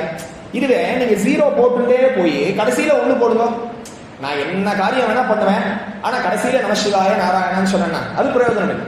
ஃபர்ஸ்ட் பகவான் போயிடுங்க. ஃபர்ஸ்ட் எடுத்தோடனே பகவான், நீதான் அனுகிரகம், என் புத்தியில என்னென்ன தோண வைக்கிறையோ, என் மனசுனால என்னென்ன தோண வைக்கிறையோ, என் உடலால என்னென்ன செயல்படுத்துறையோ எல்லாம் அனுகிரகம்னு ஃபர்ஸ்ட் பகவான்கிட்ட போயிட்டோம்னா முதல்ல 1 போடுற மாதிரி, சரியா? அந்த 1க்கு பெரிய வேல்யூ இல்லை. ஆனா அடுத்தது நீங்க என்ன காரியம் வேணா பண்ணுங்க, அது எல்லாம் 0 போட்டுட்டே போனா கூட அதெல்லாம் என்ன ஆகும், வேல்யூ கூடிட்டே போகும் இல்லையா? அந்த மாதிரி நம்ம வாழ்க்கையில எந்த காரியம் செஞ்சாலும் இது பகவான் அப்படிங்கிற எண்ணத்தோட பண்ணணும். இப்போ அப்ப என்ன வேணா பண்ணலாமாங்கிற அடுத்த கேள்வி வரும். இதுக்குதான் நான் முன்னாடியே சொல்லிட்டேன், தர்மம் அப்படிங்கிற ஒரு அந்த கொடைக்குள்ள வரணும் இல்லையா? அந்த அம்ப்ரெல்லாக்குள்ள வரணும். தர்மம்னா என்னன்னாக்கா, நமக்கும் நம்மளை சார்ந்தவர்களுக்கும் யாரு என்னென்ன தெரியாதவர்களுக்கும் இந்த சமுதாயத்திற்கும் இயற்கைக்கும் எந்த விதமான தீங்கும் விளைவிக்காத செயல் எது உண்டோ அதுக்கு தர்மம் அப்படின்னு. அந்த மாதிரி ஒரு தர்மமான வாழ்க்கையில வாழறதுக்கு இந்த சத்சங்கம் அப்படிங்கிறது ஒரு பெரிய பிரயோஜனமா இருந்தது இல்லையா? இந்த நிர்மோகத்துவம் அப்படிங்கறத பத்தி சொன்னோம் இல்லையா? இந்த பற்று இல்லாம இருக்கிறது, எல்லாம் பண்ணுங்க, பட் எதுவுமே இதெல்லாம் நிரந்தரம் இல்லை, பகவான் மட்டும்தான் அப்படிங்கிற ஒரு மைண்ட் செட் மாத்திரம் வச்சுக்கோ. நிர்மோகத்துவே நிச்சல தத்துவம். அப்படி நமக்கு அந்த பற்று போயிடுதுன்னு வச்சுக்கோங்களேன், அடுத்தது என்ன ஆயிடும் அப்படின்னா நம்ம ஸ்டேபிளா ஆயிடும்.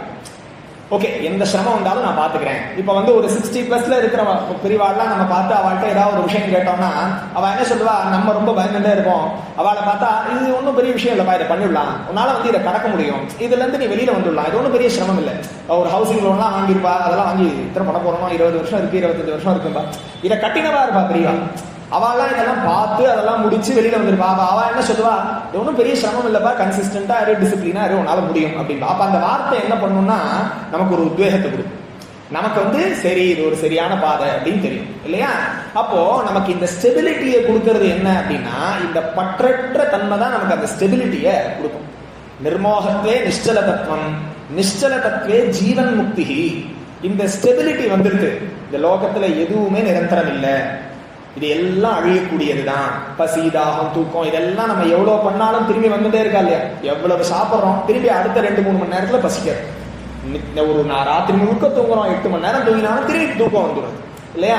சோ இந்த ஆசையும் அப்படிதான். நீங்க ஆசைக்கு இடம் கொடுக்க என்ன ஆகும்னா, இதை விட ஒண்ணு பெஸ்டா இருக்கும், அதை விட ஒண்ணு பெஸ்டா இருக்கும், அதை விட பெஸ்டா இருக்கும், நீங்க போயிட்டே இருக்க வேண்டியதான். அதுக்கு என்னைக்குமே முடிவு கிடையாது இல்லையா? நீங்க ஒரு போன் வாங்கணும்னு நினைச்சேன்னா அது அத்தியாவசியம் நீட்ஸ் நீங்க நினைச்சேன்னா 10,000 ரூபாயும் இருக்கு. இல்ல எனக்கு HTC தான் வேணும், ஆப்பிள் தான் வேணும் அப்படின்னு நீங்க நினைச்சேன்னா அது யாரு தப்பு? சரி, அந்த ஆப்பிள்லயே என்ன அதோட நிக்க போறது இல்லை, அதுல 14, 16, 18 போயிட்டே இருக்க வேண்டியதான். அப்போ இந்த ஆசைக்கு நீங்க இடம் கொடுக்க அது உங்களுக்கு சிரமத்தை தான் கொடுக்கும். ஸோ வாழ்க்கையில நம்ம எதுல யாரை கம்பேர் பண்ணிக்கணுங்கிறதுல நமக்கு ஒரு தெளிவு இருக்கணும். கம்பேரிசன் அப்படிங்கிறது எதுல இருக்கணும்னா, தர்ம விஷயத்துல இருக்கணும், படிப்பு விஷயத்துல இருக்கணும். அவர்கள் நம்மளை விட சின்ன வயசுல இருக்கா, அவ நம்மளை விட நிறைய நல்ல காரியம் பண்றா, அவ நிறைய தர்ம காரியத்துல ஈடுபடுறா, அவ நம்மளை விட நிறைய படிக்கிறா, அவ நிறைய சத்விஷயம் இந்த மாதிரி சமுதாயத்திற்கெல்லாம் நல்ல காரியம் பண்ணிட்டு இருக்கா, அப்படிங்கிறதுல நம்ம கம்பேர் பண்ணிக்கணும்.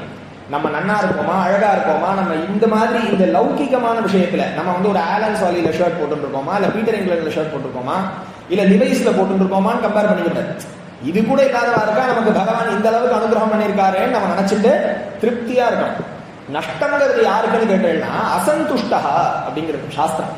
யாரு இருக்கிற பொருள்ல திருப்தி இல்லாம இருக்காளோ அவாதான் வாழ்க்கையில ரொம்ப க்ஷீணமான இடத்துக்கு போவா. யாரு இருக்கிறது கொஞ்சமா இருந்தாலும் நிறைவா இருக்கு போறோம், எனக்கு இன்னைக்கு தேவை, எனக்கு பகவான் அனுகிரகம் பண்ணிட்டாருன்னு நினைக்கிறாளோ அவ மேல் மேல வளர்ந்துட்டே இருப்பாளாம். மேபி இந்த வாழ்க்கையில இந்த ஜென்மால அவ சிரமப்பட்டாலும் அதனுடைய தொடர்ச்சியா இருக்கக்கூடிய அடுத்ததுல சௌக்கியமா வருவா அப்படின்னு சாஸ்திரங்கள் சொல்றது. அப்படி இந்த மாதிரி ஒரு வாழ்க்கை வாழ்ந்தோமே ஆனால் நிச்சல தத்துவே ஜீவன் முக்தி. அவர்கள் இந்த பிறவி பெருங்கடல் நீந்துவர் நீந்தார்னு வள்ளுவர் சொல்றார் பாருங்க. பிறவி பெருங்கடல் நீந்துவர் நீந்தார் இறைவனடி சேராதார். இந்த ஜனனம் மரணம்னு இருக்கு பாருங்க. நான் முன்னாடியே சொன்னா போல எவ்வளவு புண்ணியம் பண்ணாலும் அந்த புண்ணியத்தினுடைய பலனான சுகத்தை அனுபவிக்கிறதுக்காக திரும்பி பிறப்போம். எவ்வளவு பாவம் பண்ணாலும் அந்த பாவத்தினுடைய பலனான துக்கத்தை அனுபவிக்கிறதுக்காகவும் பிறப்போம். இப்ப இந்த 2 நாளையும் பிறவி வரும் இல்லையா? அப்போ இதுல இருந்து விடுபடணும்னா என்ன பண்ணணும்?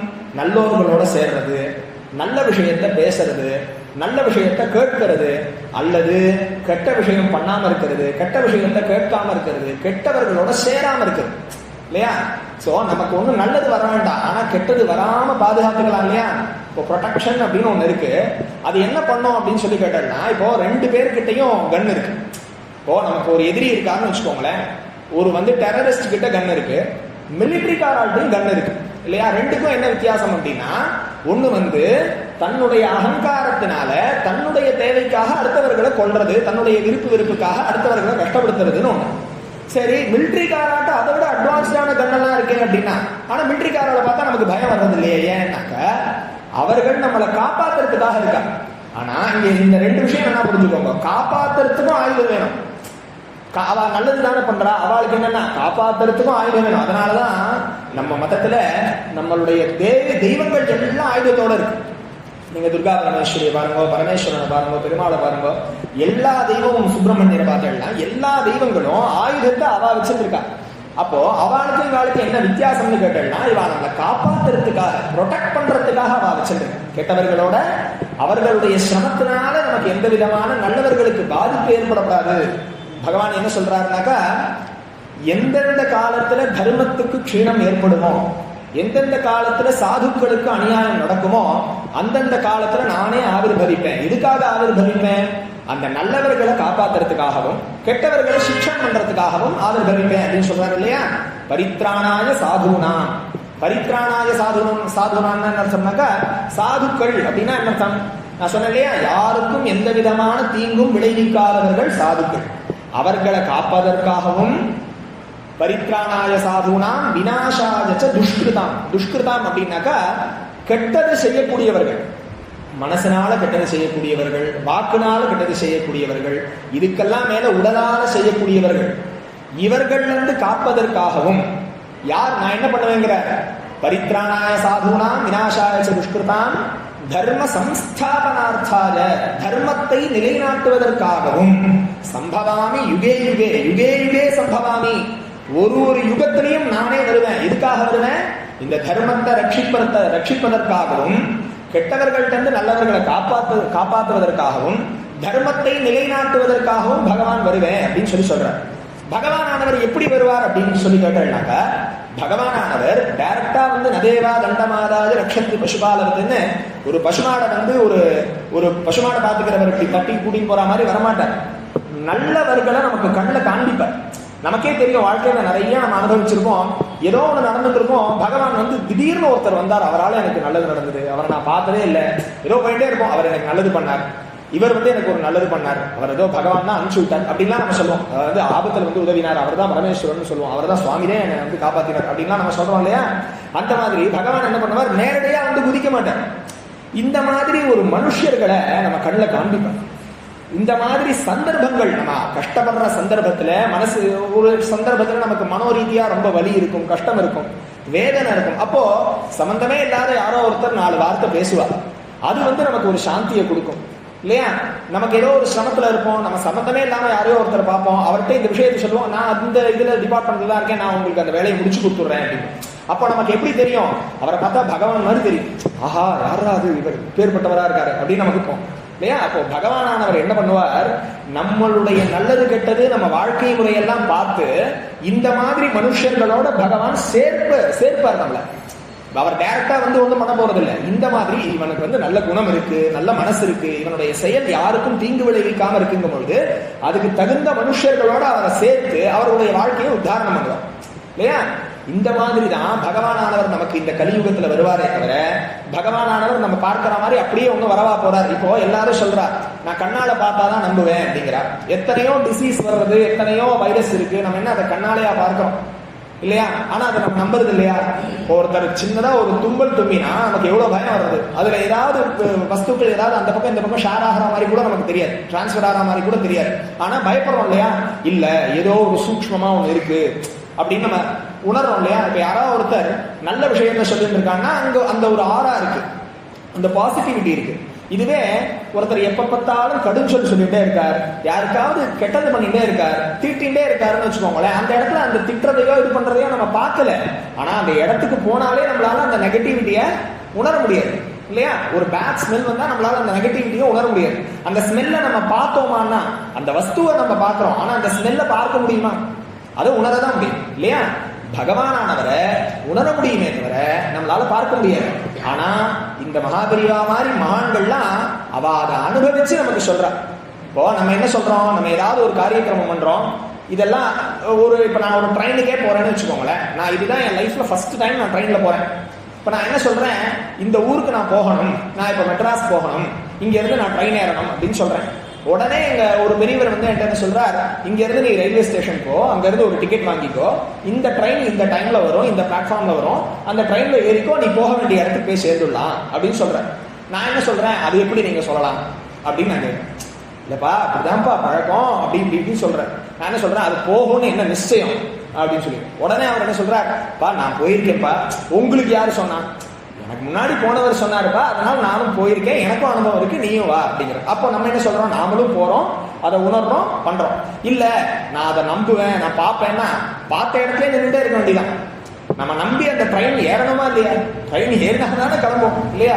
நான் எல்லாத்தையும் பார்த்துட்டு தான் நான் நம்புவேன்னா வாழ்க்கை முழுக்க தப்பு பண்ணிட்டு 2 நாள் கோவிலுக்கு வந்துட்டு பகவான் என் கண்ணு முன்னாடி தெரியல அப்படின்னா அது எப்படி முடியும்? மகான்கள் மாதிரி பெரியவர்கள் மாதிரி தன்னுடைய வாழ்க்கை முழுக்க பரோபகாரத்துக்காக வாழ்ந்துட்டு தன்னுடைய வெறுப்பெல்லாம் விட்டுட்டு ஆகாரத்துல நியமம், எல்லாத்துலயும் நியமம். இன்னைக்கு நம்ம பார்க்கிறோம், மகாபெரிவா மாதிரி இந்த இப்படி ஒரு வாழ்க்கை முறையை வாழ்ந்த ஒரு சன்னியாசிய இதுக்கு முன்னாடியும் இந்த லோகம் பார்த்ததில்லை, இதுக்கு அப்புறமும் பார்க்க போவதில்லை. மகாபெரிவா அவர் எப்படின்னா அவர் சொன்னாலே நமக்கு அப்படியே இதாயிட்டு, அவரை மாதிரி இப்படிதான் வாழணும் அப்படின்னா நம்ம எப்படி சொல்லுவோம், அவரை இப்படி இப்படி இருக்கணும்பா, ஒரு சன்னியாசி அப்படின்னா அதுக்கு என்ன லட்சணம் சொன்னா மகாபெரிவா அப்படின்னு நம்ம சொல்லணும் இல்லையா? ஒரு ஜாதி ஒரு மதம் இவாள மாத்திரம் அவர் ஒன்றும் சொல்லல. எந்த யார வேணா கேளுங்கோ, எங்க வேணா போங்கோ, காஞ்சி பெரியவரா, ஆஹா காஞ்சி பெரியவரா, எல்லாருக்கும் அந்த எண்ணம் உண்டு. அப்போ அவர்கள் ஏன் அந்த அளவுக்கு வாழ்ந்தார்கள் அப்படின்னாக்கா, தன்னுடைய வாழ்க்கையில தன்னுடைய விருப்பு வெறுப்புன்னு அவர் எதையுமே வச்சுக்கல. தன்னுடைய விருப்பு வெறுப்புன்னு அவர் எதையுமே வச்சுக்கல. லோகம் முழுக்க நன்னா இருக்கணும், லோகம் முழுக்க சௌக்கியமா இருக்கணும், லோகம் முழுக்க பசி பட்னியோட யாரும் இருக்கக்கூடாது அப்படின்னு சொல்லிட்டு தன்னுடைய வாழ்க்கை முழுக்க அவர் தபஸ் பண்ணார். அந்த தபஸ் பண்ணதெல்லாம் என்ன பண்ணாருன்னா, நம்மள மாதிரி போகக்கூடியவர்கள் அனைவருக்கும் ஆசீர்வாதத்தின் மூலியமா இன்னைக்கு நம்ம எவ்வளவோ பார்க்கிறோம். இன்னைக்கு நம்ம யூடியூப் காலத்துல இருந்துருக்கோம். எத்தனை பேர் சொல்றா பார்த்தா, பெரியவா இப்படிலாம் பண்ணா, பெரியவா இதெல்லாம் பண்ணா, நான் இப்படி சாதாரணமா இருந்தா இன்னைக்கு நான் சௌக்கியமா இருக்கேன், பெரியவா அனுகிரகம், பெரியவா அனுகிரகம். அந்த அனுகிரகத்தை நம்ம என்ன பார்க்க முடியும்? கண்ணால உணரதான் முடியும். ஒரு டைமுக்கு அப்புறம் நம்மளே அதை உணர, ஓ இதனாலதான் இது நடந்ததா அப்படின்னு நமக்கு தோணும். இல்ல நான் பார்த்தாதான் நம்புவேன் அப்படின்னா பார்க்க முடியும். எப்படி ஒரு ட்ரெயின் விஷயத்தை நம்ம சொன்னோமோ அதுக்காக நம்ம கொஞ்சம் முயற்சி பண்ணணும், பெரியவர்கள் சொல்றதை கேட்கணும், அதுக்குண்டான முயற்சி பண்ணணும், அப்புறம் அந்த ட்ரெயின்ல ஏறணும், அப்புறம் டிராவல் பண்ணணும், அப்புறம் நம்ம இறங்க வேண்டிய இடத்துல இறங்கலாம். நம்ம அதே மாதிரி நம்ம வாழ்க்கையில ஒரு டிசிப்ளின் அப்படிங்கிறது இருக்கணும். நம்ம கார்த்தால ஏந்துக்கிறோம் அப்படின்னாக்க ஒரு 5 மணிக்கு நம்ம ஏந்துட்டோம்னா நம்ம வாழ்க்கை நம்ம ஜெயிச்சிட்டோம் அப்படின்னு. யாரெல்லாம் சூரியோதயத்துக்கு முன்னாடி ஏந்துக்கிறாளோ அவர்கள்லாம் ஒரு 90% கன்ஃபார்ம் பண்ணிக்கோங்க, நீங்க வாழ்க்கையில எந்த விதமான சிரமத்தையும் அனுபவிக்க மாட்டோம். ஏன்னாக்கா இந்த லோகத்துல ரொம்ப சிரமமானது பசியை கூட ஜெயிச்சுடலாம், தூக்கத்தை ஜெயிக்கவே முடியாது இல்லையா? அந்த தூக்கம்ங்கிறது உங்க கண்ட்ரோல்ல வந்துடுத்து. நான் எப்ப ஏந்துக்கணும்னு நான் நினைக்கிறேனோ அப்ப நான் ஏந்துட்டேன்னு வச்சுக்கோங்க. அந்த அலாரத்துல ஸ்னூஸ்னு ஒண்ணு இருக்கு, ஸ்டாப்னு ஒண்ணு இருக்கு, ஸ்னூஸ்னு ஒண்ணு இருக்கு. அந்த ஸ்னூஸ்ங்கிறத அழுத்தாதான் வாழ்க்கையில ஜெயிச்சிருவாங்க. என்னைக்கு அதை ஸ்டாப் அப்படிங்கறத அழுத்துறாலும் வாழ்க்கையில ஜெயிச்சிருவாங்க. ஸோ ஸ்னூஸ்னு ஒண்ணு இருந்ததுன்னா சிரமம் தான். அப்போ டைமை நம்ம கண்ட்ரோல் பண்ணணுமே தவிர அது நம்மளை கண்ட்ரோல் பண்ணக்கூடாது. இந்த எண்ணங்கிறது நமக்கு வரணும். எப்படி இருக்கணும்னா, இன்னைக்கு எனக்கு ஒரு நாள் கிடைச்சிருக்கு. சாஸ்திரம் என்ன சொல்றது? இன்று இருப்பறை நாளை இருப்பரோ என்று எண்ணவோ திடமில்லைங்கிற தாய்மானவர் சொல்லும்போது நம்ம என்ன பண்றோம், இன்னும் 10 வருஷத்துக்கு பிளான் பண்றோம். இவர் தாய்மானவர் என்ன சொல்றார், நாளைக்குங்கிறது உனக்கு என்னமா நிச்சயம்? நீ என்னமோ 10 வருஷத்துக்கு பிளான் பண்ற, நாளைக்கு நீ இருப்பியாங்கிறது என்ன நிச்சயம்? அப்போ இன்னைக்கே தர்மத்துல செய், நன்றே செய், அதையும் இன்றே செய்ய சொன்னா பார்த்தல. அந்த மாதிரி தர்மத்துல ஈடுபடுறதுன்னா என்னன்னா, இந்த மாதிரி சத்விஷயத்துல ஈடுபடுறது, பகவானை நினைக்கிறது, கோவிலுக்கு போறது, சண்டேனா நான் போறது அப்படிங்கிறது மாத்திரம் இல்லாம நமக்கு ஜென்மா இந்த கை கால்லாம் நன்னா இருக்கு பாருங்க. அப்பவே பாரதியார் சொன்ன மாதிரி அழுக்கினை ஓட்டி அறிவினை நிறையீர் கழுக்கிய நாளின் தர்மமும் செய்யீர். நான் ஏதோ என்னுடைய 60s 70s அப்புறம் நான் பாத்துக்கிறேன் இல்ல, இன்னைக்கு நான் தமிழ்ல ஒரு வச்சனம் சொல்லுவா. பழைய மனுஷியாலாம் நாளைக்குன்னு சொல்ல மாட்டான், பொழைச்சு கிடந்தா அப்படின்னு ஒரு வார்த்தை சொல்லுவா. இதெல்லாம் பெரியவாலாம் கேட்டிருப்பேன். பொழைச்சு கிடந்தா பார்க்கலாம், பொழைச்சு கிடந்தா அப்படின்னா என்ன அர்த்தம்னா, அவளுக்குலாம் நிச்சயமே இல்லை. இன்னைக்கு நாள் எனக்கு கிடைச்சிருக்கு, என்னுடைய 100% நான் எப்படி கொடுப்பேன் இல்லையா? இப்ப யாராவது ஒரு பெரிய மனுஷியா இருக்கான்னு வச்சுக்கோங்களேன், அவன் முன்னாடி நீங்க ஒரு பெர்ஃபார்மன்ஸ் பண்றேன்னு வச்சுக்கோங்க, நீங்க என்ன பண்ணுவேன், இப்போ ஒரு 20% பண்ணிக்கலாம், அடுத்த ஏதாவது ஒரு ஈவெண்ட்ல பண்ணிக்கலாம், நம்ம உருவமா அவ நமக்கு கிடைச்சிருக்கா, சோ என்னுடைய 100% நான் கொடுக்குறேன், என்னுடைய பெஸ்ட்ல பெஸ்ட் கொடுக்குறேன் அப்படின்னு நம்ம சொல்றோம் இல்லையா? அந்த மாதிரி இந்த நாள் இருக்கு பாருங்க, இதுதான் உங்களுக்கு கிஃப்ட். இன்னைக்கு நம்ம கண் முடிச்சிருக்கோம் இல்லையா, இது பகவானுடைய அனுகிரகம் அப்படின்னு வச்சுட்டு இந்த நாள்ல நம்ம எந்த அளவுக்கு தார்மீகமான ஒரு வாழ்க்கையை வாழ முடியுமோ அதை நம்ம வாழ்ந்தோமே ஆனால் பகவான் அனுகிரகம் நமக்கு பரிபூர்ணமா இருக்குங்கிறதுல எந்த விதமான சந்தேகத்துக்கும் இடம் கிடையாது இல்லையா? இப்ப நம்ம எடுக்கின்ற விஷயம் தலைப்பு பார்த்தோம்னா மகாபிரிவாளும் ஆஸ்திக தர்மமும் அப்படின்னு நம்ம தலைப்பு எடுத்துட்டோம். ஆஸ்திக தர்மம்னா என்னன்னா இதுதான். ஆஸ்திகம் அப்படின்னா என்ன அர்த்தம்?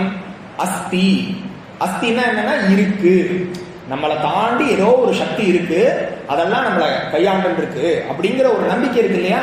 இப்போ நம்ம மூச்சு விட்டு இருக்கோம், ஆழ்ந்த தூக்கத்துல நம்ம எவ்வளவு மூச்சு விடுறோம் நமக்கு ஏதாவது தெரியறதா? சுஷுப்தின்னு சொல்றா சாஸ்திரத்துல, டீப் ஸ்லீப்னு இங்கிலீஷ்ல சொல்றாங்க. டீப் ஸ்லீப்ல நம்ம மூச்சு விட்டு இருக்கோமாங்கிறது என்ன நிச்சயம் இல்லையா?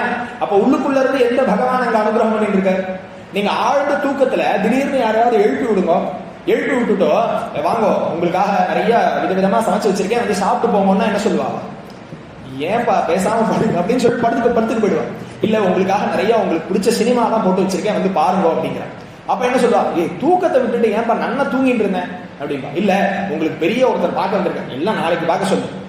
அப்போ ஆழ்ந்த தூக்கத்துல உங்களுக்கு என்ன கிடைச்சது? ஆழ்ந்த தூக்கத்துல நீங்க அங்க என்ன உங்க கையில ஒரு கோடி ரூபா இருந்ததா, இல்ல நீங்க பெரிய பதவியில இருந்தேடா, இல்ல நான் விதவிதமான சாப்பாடு உங்களுக்கு கிடைச்சதா? என்ன கிடைச்சதுன்னா அந்த ஆழ்ந்த உறக்கத்துல உங்களுக்கு நீங்களே கிடைச்சது. அந்த இடத்துல எந்த விதமான விகாரமும் இல்ல, அங்க எந்த விதமான ஏற்றத்தாழ்வும் கிடையாது, எந்த விதமான மனசு கஷ்டமும் கிடையாது. இன்னும் சொல்ல போனா என்ன சொல்றது, நல்லா நிம்மதியா தூங்கிட்டு இருந்தேன், கண்ணை முடிச்சே ஓம் தச்சதுமோ இல்லையா, தூங்கிட்டு இருந்தேன். அப்போ அந்த தூக்கத்துல நமக்கு ஒன்றும் கிடைக்கல, ஆனா அங்க நிம்மதி இருக்கு. கண்ணை முடிச்சுட்டா என்ன இல்ல அப்படின்னு கேட்டேன்னா அதுதான் இல்ல, அந்த சாந்தி தான் இல்ல. முன்னாடியே சொன்னோம் இல்லையா, சாந்தி சம்ருத்த அமிர்தம். எது சம்ருத்தி?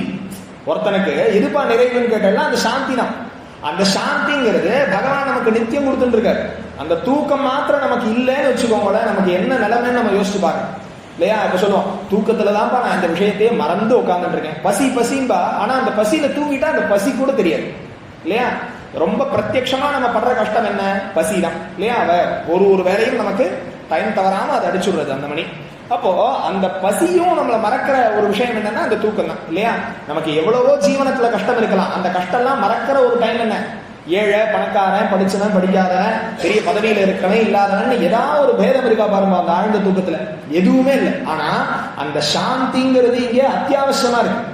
அந்த சாந்தியை தான் நம்ம என்ன பண்றோம்? படிப்பு, பதவி, பேரு, புகழெல்லாம் அடைஞ்சதுக்கு அப்புறம் தேடுறோம் இல்லையா? அது இல்லை. அது ஏன் இல்லைன்னா நம்ம உடலாலையும் மனதாலையும் நம்ம எந்தெந்த விஷயங்கள்லாம் நம்ம செய்யக்கூடாத விஷயங்கள்லாம் செஞ்சோமோ அது என்ன பண்றது?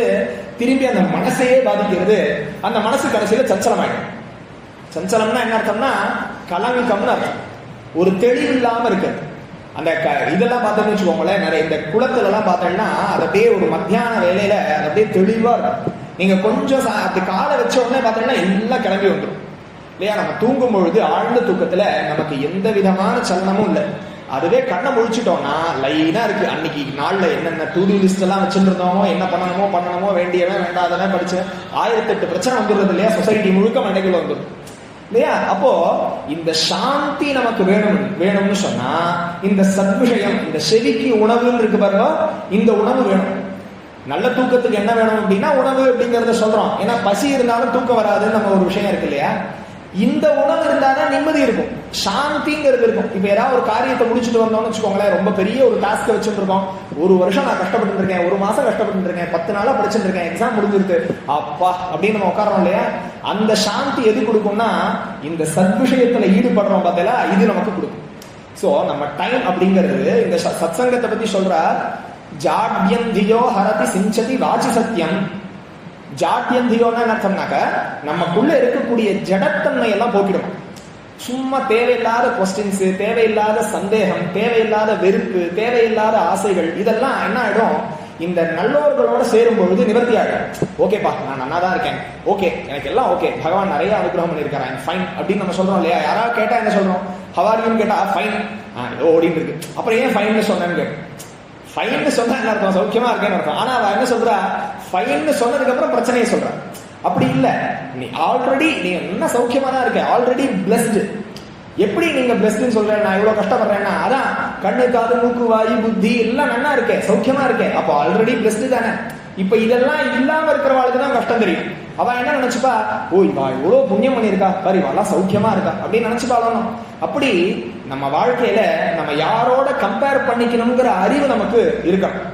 நம்ம வாழ்க்கையில நமக்கெல்லாம் எல்லாம் சௌக்கியமா இருக்கு அப்படிங்கிற எண்ணம் நமக்கு வரணும். போதுமென்றவனே பொன் செய்யும் மருந்துன்னு சொன்னா இல்லையா? அந்த மாதிரி திருப்தியா இருக்கணும், நமக்கு கிடைச்சதுல திருப்தியா இருக்கணும். அதுல உங்களால முடிஞ்ச, உடலால மனசால நம்ம முடிஞ்ச தர்மத்தையும் செய்யணும். ஏன்னா நாமளும் நம்ம சமுதாயமும் நன்னா இருக்கணும். அடுத்தவர்களுடைய பசிக்கு நம்ம வருந்தணும். ஐயோ அவன் கஷ்டப்படுறான், நம்மள மாதிரி ஒரு ஜீவன் தானே. ஓ மிருகங்கள்லாம் இருக்குன்னு வச்சுக்கோங்களேன், அதுக்கெல்லாம் பசிக்கு அப்புறம் அடுத்த மிருகத்தை வேட்டையாடாது. மனுஷன் பாருங்க தேக்கி வச்சுட்டே இருக்கான் இல்லையா? தேக்கி வச்சுட்டே இருக்கான், எவ்வளவோ பத்தல, கம்பேர் பண்ணிட்டே இருக்கான். இன்னைக்கு இது பத்தல, நாளைக்கு அது, அதுக்கு மேல போயிட்டே இருக்கான். அப்போ நமக்காக நம்ம சேர்த்து வச்சுக்கிறதுங்கிறது தப்பு இல்லை. சாஸ்திரமே என்ன சொல்றது? ஆபதர்த்தம் தனம் ரக்ஷேது அப்படிங்கிறது. பணமோ இல்ல வீடோ வாசலோ எல்லாம் சேர்த்து வச்சுக்க வேண்டியதான். அதுக்காக தானும் அனுபவிக்காம அடுத்தவர்களுக்கும் கொடுக்காம இந்த மாதிரி நீ கிருமியா இருந்துண்டு நீ பண்ணிக்கிறது உனக்கும் க்ஷீணத்தை தரும், இந்த சமுதாயத்துக்கும் உன்னால எந்த பிரயோஜனமும் இல்லை அப்படிங்கறத தெரிஞ்சுக்கணும். நம்ம வாழ்க்கையில சாஸ்திரங்கள் என்ன சொல்றது அப்படின்னாக்கா, நம்ம சம்பாதிக்கிறதுல 1/3 ஒரு பங்கு நம்ம தர்மத்துக்கு செயல்படுத்தணும், 1/3 ஒரு பங்கு தர்மத்துக்காக அதை விநியோகப்படுத்தணும் அப்படின்னு சொல்லிட்டு சொல்றாங்க. அப்பதான் நம்ம என்ன கஷ்டப்பட்டு நம்ம சம்பாதிச்சோமோ அது நமக்கு திரும்பி வரும். அடுத்த ஜென்மால நம்ம சொல்றோம் இல்லையா, நான் முன்னாடியே சொன்னேன், கொடுத்து வச்சதான்னு சொல்றோம் இல்லையா? மிருதம் சரீரம் உத்ஸ்ருஜ்ய காஷ்டலோஷ்ட சமம்ஷிதௌ விமுகா பாந்தவாயாந்தி தர்மஸ்தம் அனுவச்சதி. அடுத்த ஜென்மால உங்களுக்கு என்ன கூட வரும்னா இந்த தர்மம் கூட வரும் இல்லையா? அதுக்கு நீங்க இந்த ஜென்மால கொடுக்கணுமா இல்லையா? கொடுத்தாதானே அடுத்த ஜென்மாவுக்கு எனக்கு கூட வரும். அதுதான் டெபாசிட். பெரிய இன்வெஸ்ட்மெண்ட் நம்ம சொல்றோமே, இன்வெஸ்ட்மெண்ட் அப்படிங்கிறது என்னன்னா நல்ல தர்மத்துக்கு நம்ம சிரமப்பட்ட சம்பாத்தியத்தை தியாகம் பண்றதுதான் பெரிய இன்வெஸ்ட்மெண்ட். இங்க இருக்கக்கூடிய சாமானிய இன்வெஸ்ட்மெண்ட் எல்லாம் உங்களுக்கு இங்க பிளக்சுவேஷன்லாம் இருக்கு பாருங்க, அதெல்லாம் இன்ஃபிளேஷன் சொல்றா, பிளக்சுவேஷன் சொல்றா, இதனால பாதிக்கப்படும். சத்விஷயத்திலையும் தர்மத்திலையும் நீங்க இன்வெஸ்ட் பண்ணலன்னா அது உங்களை மாத்திரம் இல்ல, உங்க வம்சத்தையே காப்பாத்துங்கிறத நீங்க மறக்கக்கூடாது. இப்போ மகாபெரிவா காலமாகி எத்தனை வருஷம் ஆச்சு? 30 வருஷம் ஆயிடுது இல்லையா? 93 சித்தி ஆயிட்டா.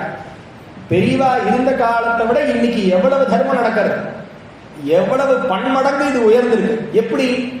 அவ எதை இன்வெஸ்ட் பண்ணான்னா தர்மத்தை இன்வெஸ்ட் பண்ணா இது வளர்ந்துட்டே இருக்கு இல்லையா? கண் கூட பார்க்கணும் இல்லையா?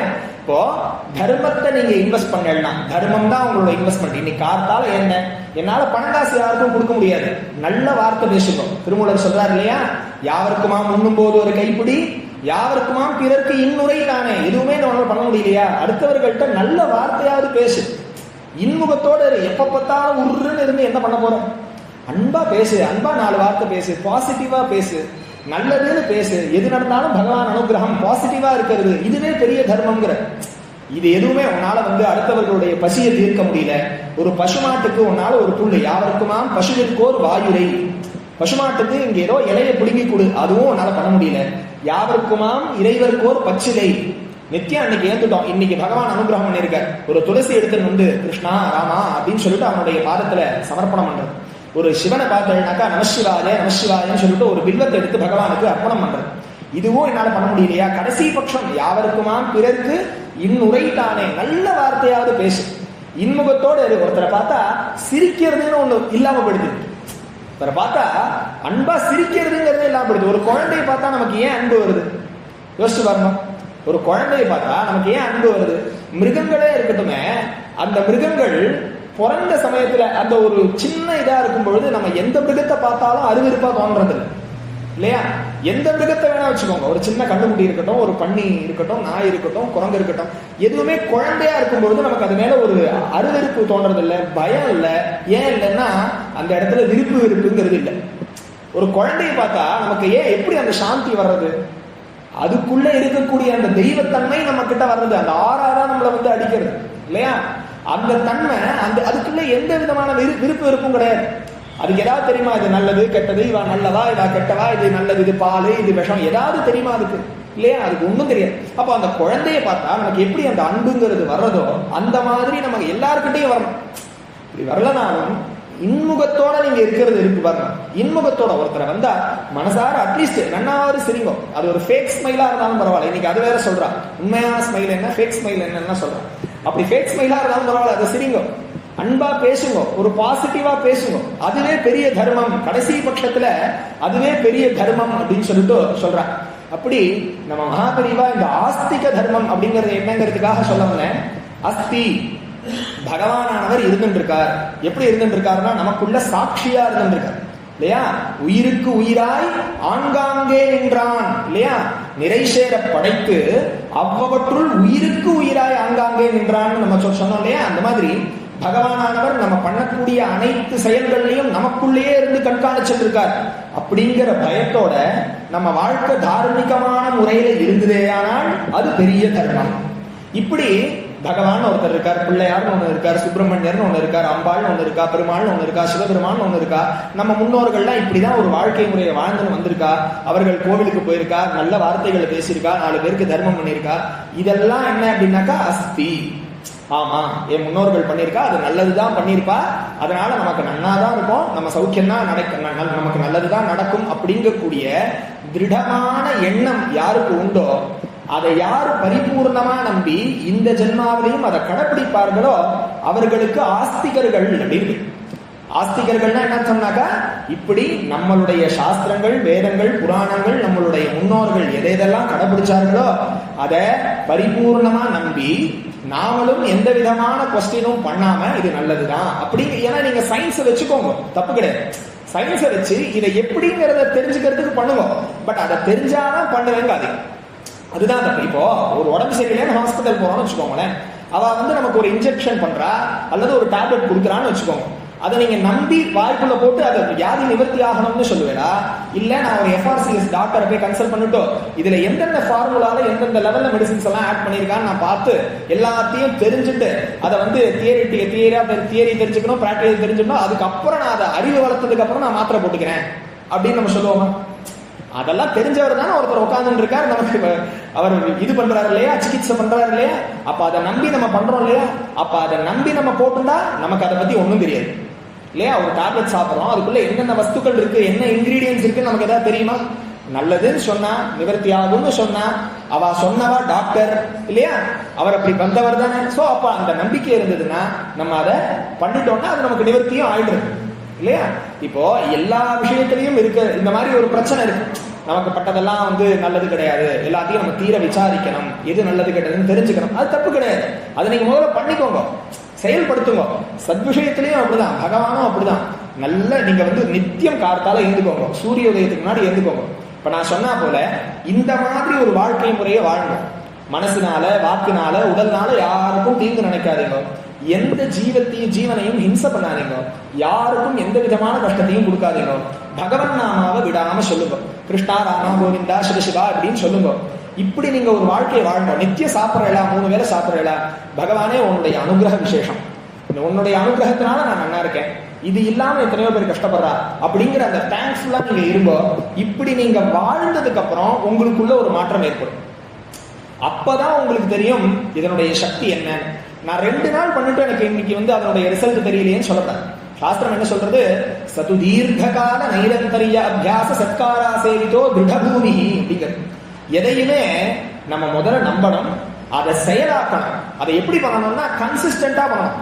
4 நாள் எழுந்துக்கிறது, 5ஆவது நாள்ல இருந்து தூங்குறது, திரும்பி 13 நாள் கழிச்சு 5 மணிக்கு எழுந்துக்கிறதுங்கிறது இருக்கக்கூடாது. எந்த ஒரு காரியத்தையுமே கன்சிஸ்டன்சி மேட்டர்ஸ் அப்படிங்கிறா இல்லையா, கன்சிஸ்டன்டா பண்ணணும். அப்போதான் அதனுடைய தன்மை என்னங்கிறது நமக்கு தெரியும். ஒரு பெரியவர்கள் இப்படி பண்ணு அப்படின்னு நமக்கு சொன்னான்னாக்கா அதை நம்ம குறைஞ்சது ஒரு 10 நாள், 12 நாள், 20 நாள், 21 நாள் நம்ம பண்ணி பார்க்கணும். அதுக்கப்புறம் நமக்கு தெரியும், ஓ இதுல இவ்வளவு சக்தி இருக்கா, ஓ ரொம்ப நல்லா இருக்கே, நல்லா மனசெல்லாம் சாந்தியா இருக்கே, சந்தோஷமா இருக்கே, முக்கெல்லாம் பொலிவா இருக்கே, எந்த நீங்க கிரீமும் போட வேண்டாம், எதுவுமே பண்ண வேண்டாம், கார்த்தால எழுந்துக்கோங்க, முகம்லாம் படிச்சிடு, மனசெல்லாம் சாந்தியா இருக்கு. நான் சொல்றது அழகு பத்தி நான் சொல்லவே இல்லை, அழகுங்கிறதுக்கும் இதுக்கும் சம்மந்தமே இல்லை, ஆரோக்கியம் தான் இல்லையா. அழகுங்கிறதோ கலருங்கிறதோ நம்ம பெரியவா நமக்கு கொடுத்தது, ஆரோக்கியம்ங்கிறது நாம ஏற்படுத்திக்கிறது இல்லையா. நான் இஷ்டத்துக்கு கண் போன போக்குல என்னென்ன உண்டோ எல்லாத்தையும் உள்ள போட்டுட்டோ ஆரோக்கியமா இருக்கணும் தான் முடியாது. நல்ல விஷயங்களை சாப்பிடுங்க, நல்லபடியா சாப்பிடுங்க, நன்றியோட சாப்பிடுங்க, உங்களுக்கு நல்லது நடக்கும். அதனாலதான் சொன்னார், நாடும் நகரமும் நல்திரு கோவிலும் தேடி திரிந்து சிவபெருமான் என்று பாடுவின், பாடி பணிவின், பணிந்த பின் கூடிய நெஞ்சத்து கோவிலாய் கொள்வனே. நமக்கு ஃபர்ஸ்ட் என்ன தோணும்னா, இதெல்லாம் என்ன இப்படி வெளிப்புறமா அத்தனை காரியக்கிரமம் பண்ணிட்டு இருக்கோம் அப்படி இப்படின்னு நமக்கு தோணும். பட் நம்ம இந்த வெளிப்புறமா இருக்கக்கூடிய ஆசைகள்லாம் பகவான் பக்கம் திருப்பி இந்த வெளிப்புறமா இருக்கக்கூடிய ஆசைகள்ல இருந்து கொஞ்சம் விலகணும். அப்போ அதுக்கு என்ன வேணும் அப்படின்னா பகவான் அப்படிங்கிறவர் வேணும் இல்லையா. இப்ப நீங்க யானையெல்லாம் பார்த்தீங்கன்னு வச்சுக்கோங்களேன், யானை ரோட்ல போறதுன்னு வச்சுக்கோங்க, அதனுடைய கால் போயிட்டு இருக்கும், கண்ணு போயிட்டு இருக்கும், ஆனா அந்த தந்தம் மாத்திரம் ஆடிண்டே இருக்கும், எதையாவது பிடிச்சி இழுத்துட்டே இருக்கும். அப்போ அந்த யானை பார்க்க என்ன பண்ணுவார் அப்படின்னாக்கா ஒரு தடியை அது கிட்ட கொடுத்துருவார். அப்ப என்ன ஆகும், அந்த தடியை பிடிச்சிட்டு அது பேசாம வந்துட்டு இல்லையா. அந்த மாதிரி வெளிப்புறமா இருக்கக்கூடிய விஷயங்கள்ல நமக்கு ஏற்படக்கூடிய கஷ்ட நஷ்டங்கள் எல்லாத்துல இருந்தும் நம்ம விடுபடணும்னா என்ன பண்ணணும், ராமகிருஷ்ணர் சொன்ன மாதிரி ரைட் ஹேண்ட் இஸ் காட் இல்லையா. பகவானை பிடிச்சுக்கணும், கோவிலுக்கு போறது, நல்ல மனுஷர்களோட சேர்றது, நல்ல வார்த்தை பேசுறது, இந்த மாதிரி ஒரு யாத்திரை போறது. இந்த நமக்கு ஒரு லீவ் இருக்கு, ஒரு மாசத்துல இன்னைக்கு ஒரு நாள் நான் வந்து பகவானுக்காக இருக்கேன், ஒரு நாள்ல நான் ஒரு 5 நிமிஷமாவது மௌனமா நான் இருக்கேன், இன்னைக்கு நான் பொய் பேச மாட்டேன், இன்னைக்கு நான் திருட மாட்டேன். இந்த மாதிரி சின்ன சின்ன விஷயங்கள் தான், நம்ம யாரும் திருட போறது இல்லை. பட் சொல்றேன், யாருக்கும் தெரியாம நான் ஒரு விஷயம் பண்ணணும்னு நினைக்கிறோம் பார்த்தீங்களா, அது இன்னொருத்தர் கண்டுபிடிக்கலன்னா அது திருடுறோம், அவர் தெரிஞ்சிடக்கூடாது அப்படின்னு நம்ம நினைக்கிறோம் இல்லையா. இன்னைக்கு டாக்ஸ் பெனிஃபிட் நிறைய பண்றோமே, அது சரியானபடி இருந்ததுன்னா பிரச்சனை இல்லை. அதே நம்ம வந்து நம்மளுடைய புத்தியினால ஏதாவது விபரீதமா பண்ணோம்னா அது ஒரு விதமான திருட்டு தானே இல்லையா.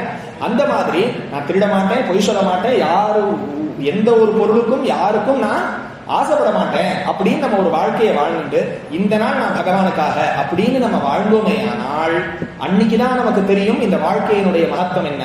இப்ப நம்ம பெரியவர்கள்லாம் பாக்குறோம், அவ படிச்சவா படிக்காதவா இல்லைனாலும் நம்ம அவர்களை வணங்கி நமஸ்காரம் பண்றோம், ஆசீர்வாதம் பண்ணுங்கிறோம். ஏன்னாக்கா அவர்கள் வாழும்போது இருந்த உலகமே வேற, அவள்லாம் தப்பிச்சுட்டா, அவளுக்குலாம் எந்த சிரமமும் இல்லை. ஏன்னா அவள் நல்லவர்கள்லாம் பார்த்துருக்கா, இந்த உலகம் நன்னா இருக்கும் போது பார்த்துருக்கா. இன்னைக்கு வந்து பார்த்தேன்னா அந்த மாதிரி லோகத்துல நம்ம இல்லை. இன்னைக்கு நமக்கு வந்து ரொம்ப சிரமமான ஒரு சூழ்நிலையில நம்ம வாழ்ந்துட்டு இருக்கோம். இன்னைக்கு வந்து பார்த்தோம்னா இங்க இயற்கை மாத்திரம் பொல்யூஷன் ஆகல, இன்னைக்கு மனசு புத்தி எல்லாம் பொல்யூட் ஆயிடுச்சு இல்லையா? படிப்புல இருந்து ஆரம்பிச்சு எல்லாம் பொல்யூட் ஆயிடுச்சு. அப்போ இன்னைக்கு நம்ம வாழக்கூடிய வாழ்க்கை தான் பெரிய டாஸ்க் நமக்கு, இன்னைக்குதான் பெரிய சேலஞ்ச். ஸோ நம்ம இன்னும் நல்ல விஷயத்துல ஈடுபடுறதுக்கு என்னென்ன முயற்சி உண்டோ அதெல்லாம் பண்ணணும், சத்விஷயத்துல ஈடுபடணும். அதுக்கு சில விஷயங்கள்லாம் நமக்கு சாஸ்திரங்கள் சொல்லியிருக்கு, என்னென்னலாம் பண்ணணும் என்னென்னலாம் பண்ணக்கூடாது. இப்போ சாஸ்திரம்னு நம்ம சொல்றோமே, அந்த வார்த்தையை கேட்டு ரொம்ப பயந்துக்க வேண்டாம். சாஸ்திரம்னா என்ன அர்த்தம்னா டூஸ் அண்ட் டோன்ட்ஸ், எதெல்லாம் செய்யணும் எதெல்லாம் செய்யக்கூடாது இப்படின்னு நம்ம முன்னோர்கள் நமக்கு வகுத்து கொடுத்துருக்காங்க. இதன்படி நம்ம வாழ்ந்தோமையானா நம்ம தெரிஞ்சுக்கலாம். இப்ப வள்ளுவர்னு நம்ம சொல்றோம், வள்ளுவர் என்ன சொல்றாரு அப்படின்னாக்கா, ஓதற்கு எளிதாய் உணர்தற்கு அரிதாய் வேத பொருளான மிக விளங்கி உள்ளுதொரும் உள்ளம் உருக்குமே வள்ளுவன் வாய்மொழி மாண்பு அப்படிங்கிறார் பரிமேலழகர் உரை எழுதும்போது. ஓதற்கு எளிதாய், வள்ளுவருடைய வச்சனங்கள்லாம் எப்படி இருக்குன்னா ரொம்ப சிம்பிளா இருக்கு, 1.5 வரியில முடிஞ்சுடுறது. அறத்தினோங்கு ஆக்கமும் இல்லை அதை மறத்தலில் ஊங்கில்லை கேடு அப்படிங்கிறார். படிக்க ரொம்ப சுலபமா இருக்கு, ஆனா அதனுடைய அர்த்தம் பார்த்தா ஆச்சரியமா இருக்கு. இவ்வளவு விஷயம் இருக்கா அதுல. என்ன சொல்றார், அறம்னா என்ன அர்த்தம்னா தர்மம், தர்மம்னா என்ன நம்ம பார்த்துட்டோம் இல்லையா? அந்த மாதிரி வாழறதை விட உனக்கு பெரிய சௌக்கியம் எதுவும் இல்லப்பா. ஆனா அந்த தர்மத்தை விட்டுட்டு நீ வாழ்ந்தனா அதை விட பெரிய கேடு உனக்கு எதுவுமே இல்லை. நீ என்ன நினைக்கிற, யாரும் என்ன பார்க்கல யாரும் என்ன கண்டுபிடிக்கலன்னு நீ நினைக்கிற, இல்லப்பா உனக்குள்ள இருக்கிற பகவான் பார்த்துட்டே இருக்காரு. நீ பண்ணக்கூடிய அனைத்து நல்லது கெட்டதுக்கும் உள்ளுக்குள்ள ஒரு சாட்சி இருந்துட்டே இருக்கு. அதனாலதான் சொன்னார், அறத்தான் வருவதே இன்பம் மற்றெல்லாம் புறத்த புகழும் இல்லைங்கிற வள்ளுவர் சொல்லும் பொழுது. அரண் வலியுறுத்தல் 10 குறள் எடுக்கிறார். அந்த தார்மீகமான முறையில நம்ம வாழக்கூடிய வாழ்க்கையில நமக்கு கிடைக்கிறது மாத்திரம்தான் இன்பம், மற்றெல்லாம் இல்லை. ஈவன் நீ நல்ல பணம் சம்பாதிச்சு இல்ல பெரிய படிப்பெல்லாம் முடிச்சு நிறைய புகழ் அடைஞ்சா கூட அது கூட உனக்கு வந்து சேராதுப்பா, ஞாபகம் வச்சுக்கோ. தர்மம் இல்லைன்னு சொல்லி சொன்னா இது எதுவுமே பிரயோஜனப்படாது. நான் எல்லா தப்பும் பண்ணிவிடுறேன், ஆனா கோவில்ல போய் ஒரு 5000 ரூபாய் கொடுத்துடுறேன்னு வச்சுக்கோங்க, எப்படி சரியாகும்? இப்போ ஒரு அழுக்கான பாத்திரம் இருக்கு, அதுல நீங்க நல்ல பாலை கொண்டு வந்து ஊத்துறேன், நல்லா கறந்து பசு பால் எடுத்து கொண்டு வந்து ஊத்துறேன். அந்த அழுக்கான பாத்திரத்துல இருக்கிற பால் நல்ல பால் தான், அது என்ன ஆகும்னு கேட்டீங்கன்னா நல்ல பாலும் கெட்டு போயிடும் இல்லையா? அப்போ அந்த பாத்திரத்தை பால்ன்றதை விட அதை சுத்தம் பண்றது ரொம்ப முக்கியம் இல்லையா? சுத்தம் பண்ணிட்டு நீங்க ஒரு சொம்பு பால் விடுங்க, லிட்டர் கணக்குல விட வேண்டாம். ஆனா அந்த சுத்தம் பண்ணின பாத்திரத்துல ஒரு சொம்பு பாலா இருந்தாலும் சுத்தமா இருக்கும் இல்லையா? அப்படி நம்ம உடல்ல இருக்கக்கூடிய அழுக்க மாத்திரம் போக்கிக்கிறது இல்ல, மனசுல இருக்கக்கூடிய அழுக்கையும் புத்தியில இருக்கக்கூடிய அழுக்கையும் போக்கிண்டு நீங்க இருக்கிற இடத்துல நீங்க வந்து பெருசா கோவில் கட்டணும், பெரிய கோவிலுக்கு எதுவும் கூட வேண்டாம். இல்ல சொன்னோம் இல்லையா, தெள்ள தெளிந்தார்க்கு ஜீவன் சிவலிங்கம் கள்ளப்புலனைந்தும் காளா மணி விளக்குங்கிற திருமூலர் சொல்லும்பொழுது. அப்படி நம்ம மனசையும் புத்தியும் சுத்தம் பண்ணிட்டு அவரவர்கள் இருக்கக்கூடிய இடத்திலேயே இருந்துட்டு கிருஷ்ணா சிவசிவா நாராயணான்னு சொல்லிட்டு இருந்தாலே உங்களுக்கு பெரிய புண்ணியெல்லாம் கிடைக்க போகுது. ரொம்ப இதெல்லாம் இல்ல, நீங்க பெருசா போய் நான் வந்து தபஸ் பண்ணணும், ஒரு மாதிரி வாழ்க்கை வாழணும், பெரிய சாஸ்திரங்கள்லாம் அனுஷ்டானம் பண்ணணுங்கிறதெல்லாம் இல்ல. சுத்தமான மனசுல மனப்பூர்வமா பகவானை நீங்க நினைச்சேனாலோ, மனப்பூர்வமா பகவானுடைய நாமாவை சொன்னாலோ உங்களுக்கு சௌக்கியமா நீங்க இருக்கலாம். அதனாலதான் நம்ம மதத்துக்கு அவ்வளவு மகிமை. எந்த ரெஸ்ட்ரிக்ஷனும் கிடையாது. கோவிலுக்கு வாங்கோ, வராம போங்கோ, நல்லது பண்ணுங்கோ, பண்ணாம போங்கோ. அதையும் மீறி நல்லது பண்றவா இன்னும் சௌக்கியமா இருக்கும். அவ்வளவுதான் வித்தியாசம். இன்னைக்கு நமக்கு பசிக்கிறது, இன்னைக்கு ஒரு சாம்பார் ரசம் காயோட நம்ம சாப்பிட்றோம்னு வச்சுக்கோங்க. அடிஷ்னலா இன்னைக்கு வடை பாயசத்தோட கிடைச்சா என்ன பண்ணுவோம்? ரொம்ப சந்தோஷம், இது மட்டும் தான் இருக்கா, ஓகே அப்படின்னு சொல்லிட்டு போயிடும் இல்லையா? அந்த மாதிரி நமக்கு ஒரு சாதாரண ட்ரெஸ் கிடைக்கிறது இல்ல, இன்னைக்கு வந்து நீங்க ஷூட் போட்டுக்கணும் அப்படின்னா எப்படியும் மேல போட்டுக்கிற ஷர்ட் பேண்ட் இருந்தா போறோம்னு நம்ம நினைக்கிறோம் இல்லையா? அந்த மாதிரி அத்தியாவசியமானது அப்படிங்கறது வந்து நீங்க பண்ணிட்டு, அத்தியாவசியம்னா என்ன அர்த்தம்? இருக்கிற இடத்துல சுத்தமான மனசோட பகவானை நினைச்சுட்டு முடிஞ்சா இன்னைக்கு நாராயணா கிருஷ்ணான்னு ஒரு துளசியோ ஒரு பில்வத்தையோ சுவாமிக்கு அர்ப்பணம் பண்ணிட்டு நீங்க உங்களுடைய தர்மத்தை நீங்க இருந்த இடத்துலயே பண்ணிட்டு இருந்தேன்னா, நான் பெருசா எந்த காரியமும் பண்ணினதில்லை, தர்மத்துல ஈடுபட்டது இல்லைங்கிற வருத்தம் கூட உங்களுக்கு வேண்டாம். நீங்க கோவிலுக்கு வர வேண்டாம், எதுவும் பண்ண வேண்டாம். இருக்கிற இடத்துல பகவான் உங்க கூடவே இருந்துருக்காரு இல்லையா? சாட்சியா பகவான் இருந்துருக்கார் அப்படின்னு நமக்கு சாஸ்திரங்கள் சொல்றது. அதனால சுத்தமான மனசோட இருக்கிறது தான் வேத சாஸ்திரத்தினுடைய தாத்பரியம். இப்ப நான் என்ன சொன்னேன், டூஸ் அண்ட் டோன்ட்ஸ் சொன்னேன் இல்லையா? சாஸ்திரம்னா என்ன அர்த்தம்னு கேட்டீங்கன்னாக்கா, எதை செய்யணும் எது செய்யக்கூடாது அப்படிங்கக்கூடிய தெளிவு, இதை நமக்கு சொல்லிக் கொடுக்கறது எதுவோ அதுக்கு சாஸ்திரம் அப்படின்னு பேர். இதுக்கு நிறைய இருக்கு. இத நமக்கு தமிழ்ல வள்ளுவர் சொல்றார், வேத பொருளாய் மிக விளங்கி. வேதங்கள் நமக்கு எப்படி வாழணும் அப்படின்னு சொல்லிக் கொடுக்கிறதோ அதை இவரே நமக்கு சொல்லிக் கொடுக்கிறார் வள்ளுவரே. வேற என்ன சொல்றது? சத்தியம் வத தர்மஞ்சர அப்படின்னு வேற சொல்றது. சத்தியத்தை மாத்திரம் பேசிப்பா, பொய் பேசாத, தர்மமான முறையில வாழ்க்கையை நடத்து, அதர்மம் பண்ணாத, பெற்றவர்களை மதிக்கணும், மாத்ருதேவோ பவ பித்ருதேவோ பவ ஆச்சாரிய தேவோ பவ அதிதி தேவோ பவ அப்படின்னு நிறைய சொல்ற. மாத்ருதேவோ பவ, பெற்றவர்களை பகவானுக்கு சமமா நினைக்கணும். பகவான் எப்படி அப்படின்னு நம்ம எப்படி அவரை ஒரு ரொம்ப பெருசா பார்க்கிறோம் இல்லையா? பிரத்யக்ஷமான தெய்வம்ங்கிறது நம்மளுடைய அம்மா தான், பிரத்யக்ஷமான தெய்வங்கிறது நம்மளுடைய அப்பா தான். அப்பா அம்மாவை நம்ம வணங்காம எத்தனையோ நான் கோவிலுக்கு போனேன், எவ்வளவோ தர்ம காரியங்கள் பண்ணேன், 10,000 ரூபாய் கொடுத்தேன், 10 லட்சம் ரூபாய் கொடுத்தேங்கிறது பிரயோஜனம் இல்லை. பெற்றவர்களை மதிக்கணும். அது எந்த அளவுக்கு மதிக்கணும்? கடவுளுக்கு சமமா மதிக்கணும். இந்த காலத்துல நம்ம கடவுளுக்கு சமமா மதிக்கலனாலும் அவர்களை நம்ம பெற்றோர்கள் மனுஷர்களுக்கு சமமா மதிச்சா கூட போருமானதுதான் இல்லையா? ஆச்சாரிய தேவோபவ, எழுத்தறிவித்தனம் இறைவனாவான்னு சொல்றது. நமக்கு பாடம் சொல்லி கொடுத்த வாத்தியார் குருமார்கள் இவர்களெல்லாம் பகவானுக்கு சமமா நினைக்கணும். நம்ம ஆத்துக்கு வரக்கூடிய விருந்தாளிகளை பகவானுக்கு சமமா நினைக்கணும். விருந்தோம்பல்னு சொல்லிட்டு வள்ளுவர் 10 குறள் எடுக்கிறார். அப்படி இந்த மாதிரி ஒரு வாழ்க்கை முறைய நமக்கு சாஸ்திரங்கள் சொல்லிக் கொடுக்கிறது. அதுவே தமிழ்லையும் நமக்கு சொல்லப்பட்டிருக்கு. அப்படி அந்த சாஸ்திரங்கள் சொல்லக்கூடிய சில விஷயங்கள் மாத்திரம் நான் சொல்லிட்டு இன்னைக்கு நான் பூர்த்தி பண்ணிக்கிறேன். அதுல ஒரு 8 விதமான பூஜை நமக்கு சொல்றது. பகவானுக்கு எப்படி எல்லாம் இருந்தா பிடிக்கும், பகவானுக்கு நான் பூஜை பண்ணணும், அதுக்கு நான் என்ன பண்ணணும்? 1 கிலோ போய் நான் புஷ்பம் வாங்கிட்டு வரணுமா, இல்ல பால் தயிர் தேனு நான் நிறைய திரவியங்கள்லாம் வாங்கி அபிஷேகம் பண்ணணுமா, இல்ல பெருசா கோவில் கட்டணுமா, இல்ல லட்சம் ரூபாய் கொடுக்கணுமா அப்படின்னா இதெல்லாம் பகவான் சொல்லணும். இதெல்லாம் நீங்க பண்ணலன்னா எப்படி நம்ம நித்திய உணவுல அடிஷ்னலா மற்ற விஷயங்கள்லாம் சேர்த்துக்கிறோமோ அந்த மாதிரி தான் பண்ணினா சந்தோஷம். அதெல்லாம் திரும்பி நம்ம தான் எடுத்துக்க போறோம்.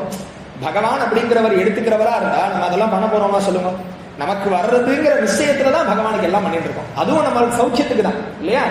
அப்படி நமக்கு சாஸ்திரங்கள் சில விஷயங்கள் நமக்கு அடுக்கிறது. அதுல முதல் விஷயம் அஹிம்சா. அஹிம்சா சத்தியம் அஸ்தேயம்னு சாஸ்திரம் சொல்றது. முதல் விஷயம் அஹிம்சை. மனசினாலையும் உடல்னாலையும் யாருக்கும் எந்த விதமான தீங்கும் விளைவிக்காம இருக்கிறதுக்கு பேரு அஹிம்சா இல்லையா? கொள்ளான் புலாலை மறுத்தானை கைகூப்பி எல்லா உயிரும் தொழும். கொள்ளால் புலாலை மறுத்தானை கைகூப்பி எல்லா உயிரும் தொழுங்கிறார் வள்ளுவர் இல்லையா? கொல்லாமைன்னு ஒரு அதிகாரத்தையே போடுறாரு இல்லையா? எந்த ஜீவராசியும் ஹிம்சை பண்ணக்கூடாது. ஏன் பண்ணக்கூடாதுன்னா எல்லா ஜீவராசிகள்கிட்டையும் இருக்கக்கூடிய உயிர் தன்மைங்கிறவர் பகவான் தான். நம்ம சொல்றோம் இல்லையா? சிவன் சொல்றோம், நாராயணன் சொல்றோம், பெருமை என்னென்னமோ தெய்வங்கள் சொல்றோம் இல்லையா? நம்ம மதத்துல எல்லாமே அந்த உயிருக்குள்ளேயும் அந்த உயிரா அந்த பகவான் தான் இருக்கார் அப்படிங்கிற எண்ணத்தோட நமக்கு வலிக்கிற மாதிரி அதுக்கும் வலிக்கும் அப்படிங்கிற எண்ணம் வந்துட்டாலே நம்ம யாரையும் ஹிம்சை பண்ண மாட்டோம் இல்லையா? முதல் தர்மம் அஹிம்சா. அடுத்தது பார்த்தீங்கன்னாக்கா அஹிம்சா பிரதமம் புஷ்பம். பகவானுக்கு 8 விதமான புஷ்பம்னு சொல்றாங்க. அதெல்லாம் நீங்க பூஜை பண்ணுங்க அப்படிங்கிற அந்த 8 விதமான புஷ்பம் என்னன்னா அது முதல் புஷ்பம் அஹிம்சாங்கிற புஷ்பம். அஹிம்சா பிரதமம் புஷ்பம். புஷ்பம் இந்திரிய நிகிரகா. 2வது புஷ்பங்கிறது இந்திரிய நிகிரகம். இந்திரிய நிகிரகம்னா என்னன்னா புலனடக்கம். இப்ப கண்ணு இஷ்டத்துக்கு போறது, காது இஷ்டத்துக்கு கண்டதை கேட்கறது, மூக்கு கண்டதை நுகர்றது, இஷ்டப்பட்டதெல்லாம் நல்லது கெட்டதெல்லாம் பார்க்கறது இல்லை, கண்டதை சாப்பிட்றது, உடல் கண்டதை என்னென்னமோ தோன்றதெல்லாம் செய்யறது அப்படிங்கிறது இல்லாம நம்மளுடைய புலன்கள் நம்மளுடைய கட்டுப்பாடுல இருக்கணும். எதை செய்யணும், எதை செய்யப்படாது, எதை பார்க்கணும், எதை பார்க்கப்படாது, எதை கேட்கணும், எதை கேட்கப்படாது, எதை சாப்பிடணும், எதை சாப்பிடப்படாதுங்கிற அறிவு இருக்கணும். இதுக்கு பேரு சர்வபூத தயா புஷ்பம். 2வது புஷ்பம் இந்திரிய நிகிரகம், அதாவது புலனடக்கத்தை பத்தி சொல்றாரு. இது சுவாமிக்கு ஒரு புஷ்பமா. அடுத்தது சர்வபூத தயா புஷ்பம். நான் சொல்ல கொல்லாமைன்னு சொன்னேன் இல்லையா? அதுதான் எல்லா ஜீவராசிகள்கிட்டையும் அன்போடு எனக்கு வேண்டியவன் வேண்டாதவன், பிடிச்சவன் பிடிக்காதவன், நண்பன் எதிரி, மாமா மச்சா அப்பா தாத்தா இப்படின்னு அந்த உறவுகள் மாத்திரம் இல்லாம யாரு என்னன்னே தெரியலனாலும் எந்த ஜீவராசியா இருந்தாலும் அன்போடு இருக்கு. சிம்மங்கிறதோ ஒரு புலிங்கிறதோ பாம்புங்கிறதோ அடுத்தது சிரமத்தை கொடுக்கக்கூடியதுதான். ஆனா அதுகிட்டையும் அன்பா இருக்கக்கூடியவர்களெல்லாம் நம்ம பார்க்கிறோமா இல்லையா? இப்போ அதெல்லாம் பார்த்துட்டு அந்த அவ்வளவு கோரமான மிருகங்களா இருந்தாலும் அதை கூட அன்புனால கட்டுப்படுத்துறா. இன்னைக்கு அது நமக்கு தெரியுது. அப்போ அவ என்ன ரூல்ஸ் ஃபாலோ பண்ணினா? அன்புதான். உங்களுடைய அன்பான தன்மை அதுக்குள்ளேயும் போய் வேலை செய்யும். ஏன்னா அதுக்குள்ளேயும் பகவான் தான் இருக்கு இல்லையா? அன்போடு இருக்கிறது. அதனால நீங்க போய் யாரும் ரிஸ்க் எடுக்க வேண்டாம். பட் சொல்றேன், அதெல்லாம் நமக்கு ஆல்ரெடி தெரியும். எதெல்லாம் நமக்கு சிரமத்தை கொடுக்குமோ அது பக்கம்லாம் போக மாட்டோம். எது எந்த சிரமமும் கொடுக்காதோ அதை தான் நம்ம கஷ்டப்படுத்தும். ஸோ அப்படிலாம் இல்லாம எல்லா ஜீவராசிகள்டையும் அன்போடு இருக்கிறது. அட்லீஸ்ட் அன்போடு இல்லைனாலும் தீங்கு விளைவிக்காம இருக்கிறது. இது மூணாவது புஷ்பம் இல்லையா? அஹிம்சா பிரதமம் புஷ்பம், புஷ்பம் இந்திரிய நிகிரஹா, சர்வபூத தயா புஷ்பம், க்ஷமா புஷ்பம் விசேஷதா. நாலாவது பொறுமை. எந்த விஷயத்திலையும் நமக்கு ஒரு அவசரம் அப்படிங்கிறது இருக்கக்கூடாது. எது நடக்கிறதோ பகவானுடைய செயல், பகவானுடைய சித்தம்னு சொல்லிட்டு வெயிட் பண்ணதுக்கு நம்ம தெரிஞ்சுக்கணும்.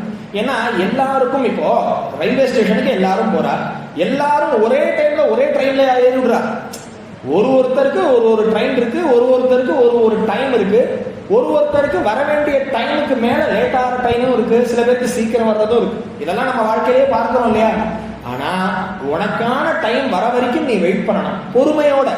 கோபப்படுறது, இன்னைக்கெல்லாம் சின்ன சின்ன குழந்தைகள்லாம் பார்த்தீங்கன்னா நமக்கு ஒரு விஷயம் கிடைக்கலன்னு உடனே லைஃபை வெறுத்துடுறது, தப்பான ஒரு முடிவை எடுக்கிறது. Don't take permanent decisions for temporary emotions சொல்றாங்க. ரொம்ப சின்ன விஷயத்தை கூட அவளால் தாங்க முடியல, ஃபெயிலியர் அவளால் ஃபேஸ் பண்ண முடியல, அப்படிலாம் இருக்கக்கூடாது. வாழ்க்கைங்கிறது நிறைய இருக்கு. லைஃப் பிகின்ஸ் அட் 40 சொல்றாரு ஒருத்தர் இங்கிலீஷ்ல. வாழ்க்கையில ஒருத்தருடைய வாழ்க்கை 40 வயசுல தான் ஆரம்பிக்கிறது. அப்பதான் அவன் வாழ்க்கையில எல்லாமே தெரிய வர்றது. வாழ்க்கைன்னா என்னன்னு 40 வயசுல தெரியறதுங்கிறது. இந்த சின்ன வயசுல ஏன் நமக்கு அவ்வளவு? ஸோ இன்னைக்கு பெற்றோர்கள்ட்டையும் அந்த ப்ராப்ளம் இருக்கு. ரொம்ப கம்பேர் பண்ணாதீங்க குழந்தைகளை. ரொம்ப போட்டு அவளை சிரமப்படுத்தி அவளோட இவாளோட கம்பேர் பண்ணாம எல்லாம் சரியாயிடும் அப்படிங்கிற அந்த பாசிட்டிவ் நோட்டோட, அன்போட, ஓகே இந்த தடவை வரலையா அடுத்த தடவை வரும், படிப்பாகட்டும் எல்லாமே, எல்லா விஷயத்திலையும் கொஞ்சம் பொறுத்து சரி பரவாயில்ல அப்படிங்கிற வார்த்தையை சொல்லணும். வேணும், நடந்தே ஆகணும். அப்போ அவ என்ன பண்றா, அவ லைஃப்ல எல்லாத்தையும் உடனே வேணும்னு ஆசைப்படுறான். அது கிடைக்கலன்னு அவளுக்கு அந்த இழப்பையோ அல்லது அந்த கிடைக்கலங்கிற அந்த தன்மையை தாங்க முடியும். ஸோ குழந்தைகளுக்கு அந்த பொறுத்துக்கிறது, ஒரு விஷயத்தை பொறுத்து அதை அனுபவிக்கிறதுங்கிறத கற்றுக் கொடுக்கணும். இதை என்ன சொல்றாரு பகவான், இது ஒரு பூஜையா சொல்றாரு. க்ஷமா புஷ்பம் விசேஷதா அப்படிங்கிறார். 4 புஷ்பம் நம்ம இப்ப பார்த்தோம் இல்லையா? அஹிம்சா பிரதமம் புஷ்பம், புஷ்பமிந்திரிய நிகிரஹா, சர்வபூத தயா புஷ்பம், க்ஷமா புஷ்பம் விசேஷதா. அடுத்தது ஞான புஷ்பம். ஞான புஷ்பம்னாக்கா நல்ல விஷயத்தை படிக்கிறது. நமக்கு பகவான் நிறைய கொடுத்துருக்காரு. நம்ம இங்கிலீஷ் படிக்கிறோம், ஏரோநாட்டிக்கல் படிக்கிறோம், இன்ஜினியரிங் படிக்கிறோம், சயின்ஸ் படிக்கிறோம், சோசியல் படிக்கிறோம், எல்லாம் சரி. நம்ம பெரியவர்கள் நிறைய பண்ணிட்டு போயிருக்காங்க. ஆத்துல நித்தியம் ஒருத்தராவது ஒரு தடவையாவது ஒரு திருக்குறளையாவது படிக்கிறது. வேற சாஸ்திரம் புராணம்லாம் வேண்டாம், ராமாயணம் வேண்டாம், மகாபாரதம் வேண்டாம், ஒரு திருக்குறள் படிக்கிறது, ஒரே ஒரு பாட்டு கம்பராமாயணம் படிக்கிறது, ஒரு ஆழ்வாருடைய ஒரே ஒரு பாசுரத்தை படிக்கிறது. நம்ம தமிழ்ல அவ்வளவு விஷயம் இருக்கு.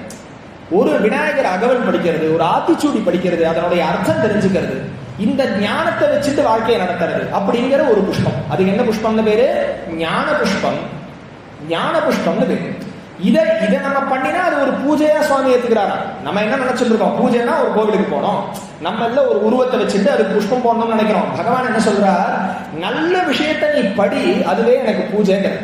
அதனாலதான் வள்ளுவர் சொன்னார், கற்க கற்பவை கற்க, கற்பவை கஷடர கற்க, கற்பவை கஷடர கற்றபின் அதற்கு தக நிற்க. இதை இப்படி படிக்கணும். அது ஒரே வரியா படிச்சுட்டோம்னா நமக்கு புரியாது. இதை இப்படி படிக்கும் பொழுது படிக்கணும், படிக்க வேண்டியதை படிக்கணும், படிக்க வேண்டியதை சரியா படிக்கணும், அந்த படிச்சதை சரியானபடி புரிஞ்சுட்டு அதன்படி நடக்கணும் இல்லையா? அப்போ இந்த ஞானங்கிறது ஒரு புஷ்பம், ஒரு பூஜையா சொல்லப்படுறது. அடுத்தது சாந்தி புஷ்பம். அமைதி. அமைதியா இருக்கிறது அப்படின்னா என்ன அர்த்தம்னாக்கா, சரி ரமண பகவான் இருந்தார், ரமண பகவான் அவர் எல்லாம் பேசாம இரு, சொல்லற நில்லென்றான் அப்படின்னு சொல்றோம். பேசாம இருக்கிறதுனா என்ன அர்த்தம்னா வாய் மூடின்னு இருக்கிறதுன்னு அர்த்தம் இல்ல, எது நடந்தாலும் சரி அப்படின்னு இருக்குது இல்லையா? அப்படி பொறுத்துக்கிறது, எல்லா விஷயத்தையும் சரி ஓகே அமைதியா கையாளுறது.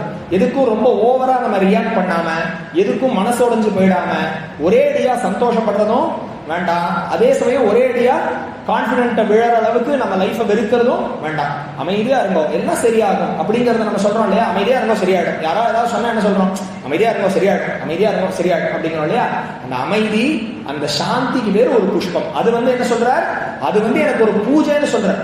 ஞான புஷ்பம், சாந்தி புஷ்பம், தபஸ் புஷ்பம். தபஸ் அப்படின்னா அர்த்தம் தவ வாழ்க்கை, தவசிகள்னு நம்ம தமிழ்ல சொல்றோம். தபசிகள்னா என்ன அர்த்தம்னா ஏதோ காட்டுக்கு போறது, நிறைய தாடி வச்சுக்கிறது, பெரிய பெரிய ருத்ராட்ச மாலை போட்டுக்கிறது, அப்படியே நம்ம யோகி மாதிரி இருக்கிறது, அது மாத்திரம் இல்லை. அது ஒரு விதமான தவ வாழ்க்கை. அது நம்மளாலாம் வாழ முடியாது. சூரிய உதயத்திலிருந்து அஸ்தமன பரியந்தம் நம்ம சாஸ்திரங்கள், நம்ம வேதங்கள், நம்ம முன்னோர்கள் என்ன சொன்னாலோ அதன்படி நம்ம வாழ்ந்தோமே ஆனால் அதுவே ஒரு தவ வாழ்க்கை. இதுக்கு எங்க பிரமாணம் இருக்குன்னா, சாஸ்திரம் சொல்றது நியமேஷு தபசப்தா, நியமமா. நம்ம முன்னோர்கள் ஒரு வழியில வந்திருப்பா, நம்ம பெரியவர்கள் அவர் சொல்லுவா, உங்க அப்பா இப்படி பண்ணதில்லடா, நீ ஏன்டா இப்படி பண்ற, உங்க தாத்தா இப்படி பண்ண மாட்டாரா, நீ அதை பண்ணாதடா சொல்றோம் இல்லையா, கேள்விப்படுறோம் இல்லையா. அந்த மாதிரி நம்ம முன்னோர்கள் யாரும் வருத்தப்படாத அளவுக்கு நம்ம ஒரு வாழ்க்கையை வாழ்ந்தோமே ஆனால் அதுக்கு பேரு தபஸ் அப்படின்னு. தபஸ் அப்படின்னா தபஸ்விகள்னு சொல்றோம் சம்ஸ்கிருதத்துல, தபசிகள்னு தமிழ்ல சொல்றோம். அது ஏதோ பெருசா நினைச்சுக்க வேண்டாம். நியமமா அவர்கள் வாழ்ந்தாலே அதுவும் தவ வாழ்க்கை தான் அப்படிங்கிறத நம்ம புரிஞ்சுக்கணும். அடுத்தது சத்தியம். சத்தியம் அஷ்டவிதம் புஷ்பம். உண்மையா இருக்கிறது, உண்மையா பேசுறது, உண்மையை மாத்திரமே பேசுறது, பொய் பேசாம இருக்கிறது, நம்ம நடத்தையிலையும் உண்மை இருக்கிறது இல்லையா. நம்ம வாழ்க்கையில உண்மையை பேசுறது மாத்திரம் இல்ல, நம்ம நடத்தையிலையும் உண்மை இருக்கணும். ஒருத்தருக்கு தெரியாம நம்ம ஒண்ணு பண்றோம், அவர்கள் நம்ம மேல நம்பிக்கை வச்சிருக்காருன்னு வச்சுக்கோங்களேன், அவர்களுக்கு அது தெரியலங்கிறதுனால நம்ம அது உண்மைன்னு ஆயிடும் இல்லையா. அப்ப நம்ம யாரும் பார்க்கல, நம்ம ஒண்ணும் மாட்டிக்கலையே, அவர்களுக்கு தான் தெரியலையே அப்படிங்கிறது கிடையாது.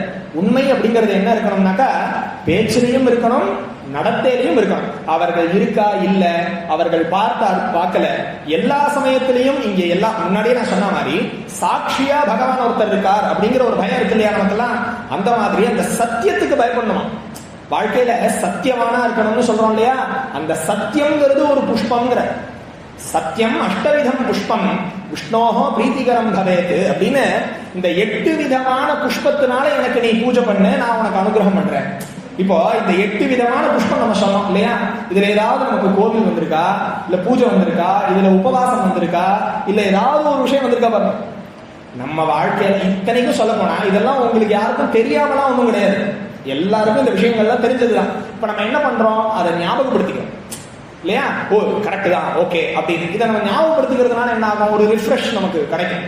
இப்ப நம்ம என்ன பண்ணுவோம், நம்ம வாழ்க்கையில அதை அப்ளை பண்ணுவோம், நம்மளை சார்ந்தவர்களுடைய வாழ்க்கையிலையும் இப்படிதான் இருக்கணும். நம்ம குழந்தைகளுக்குலாம் நம்ம என்ன சொல்லணும், நன்னா புரிஞ்சுக்கோங்க. நீங்க பணங்காசு சேர்த்து வச்சேன்னா அது காலியாயிடும்.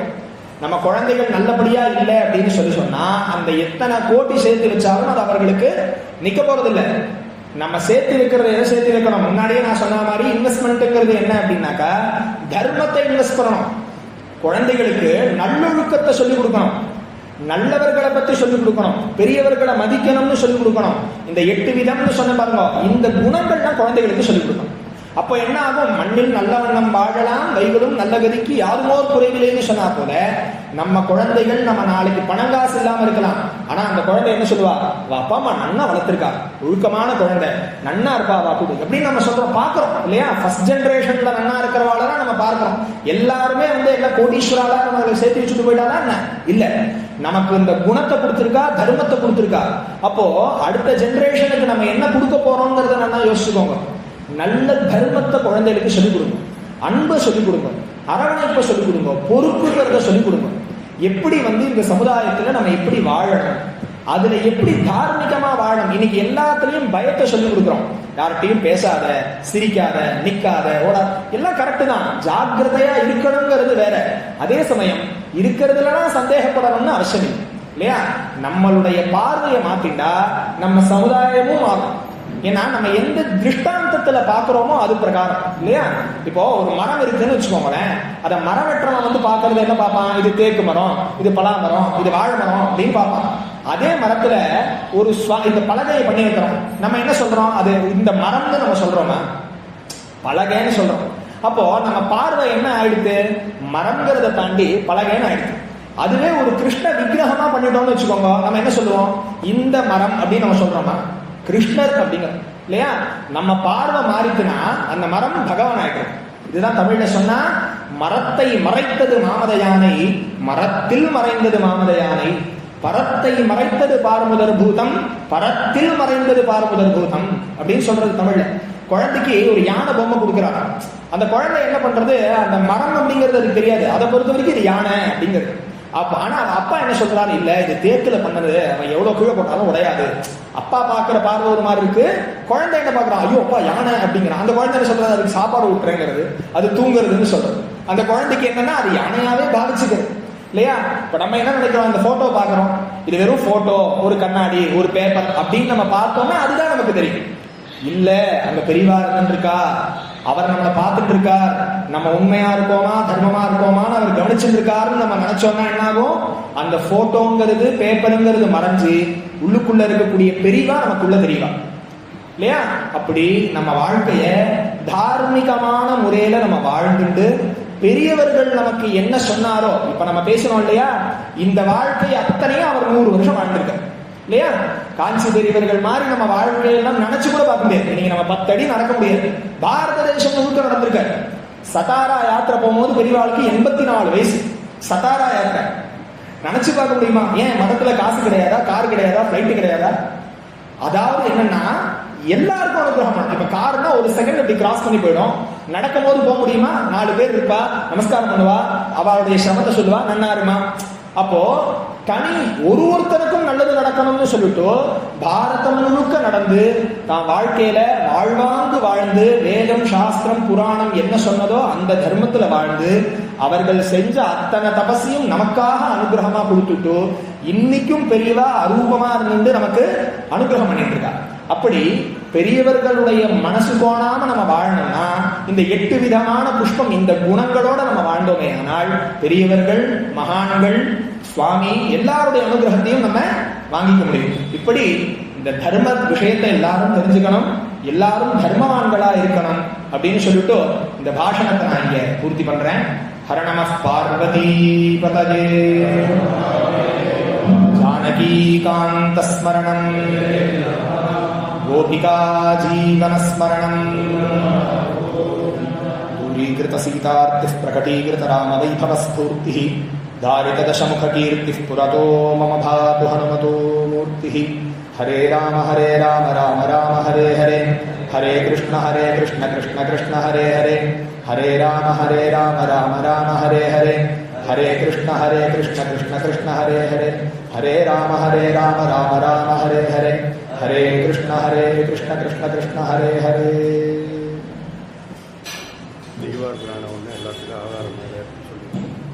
இப்போ எல்லாரும் பொறுமையா இருந்துட்டு தீபாராதனை தரிசனம் பண்ணிட்டு பெரியவாளுடைய பிரசாதத்தை எல்லாரும் ஸ்வீகரிச்சுட்டு அதுக்கப்புறம் போகணும்னு பிரார்த்தனை பண்ணிக்கிறேன்.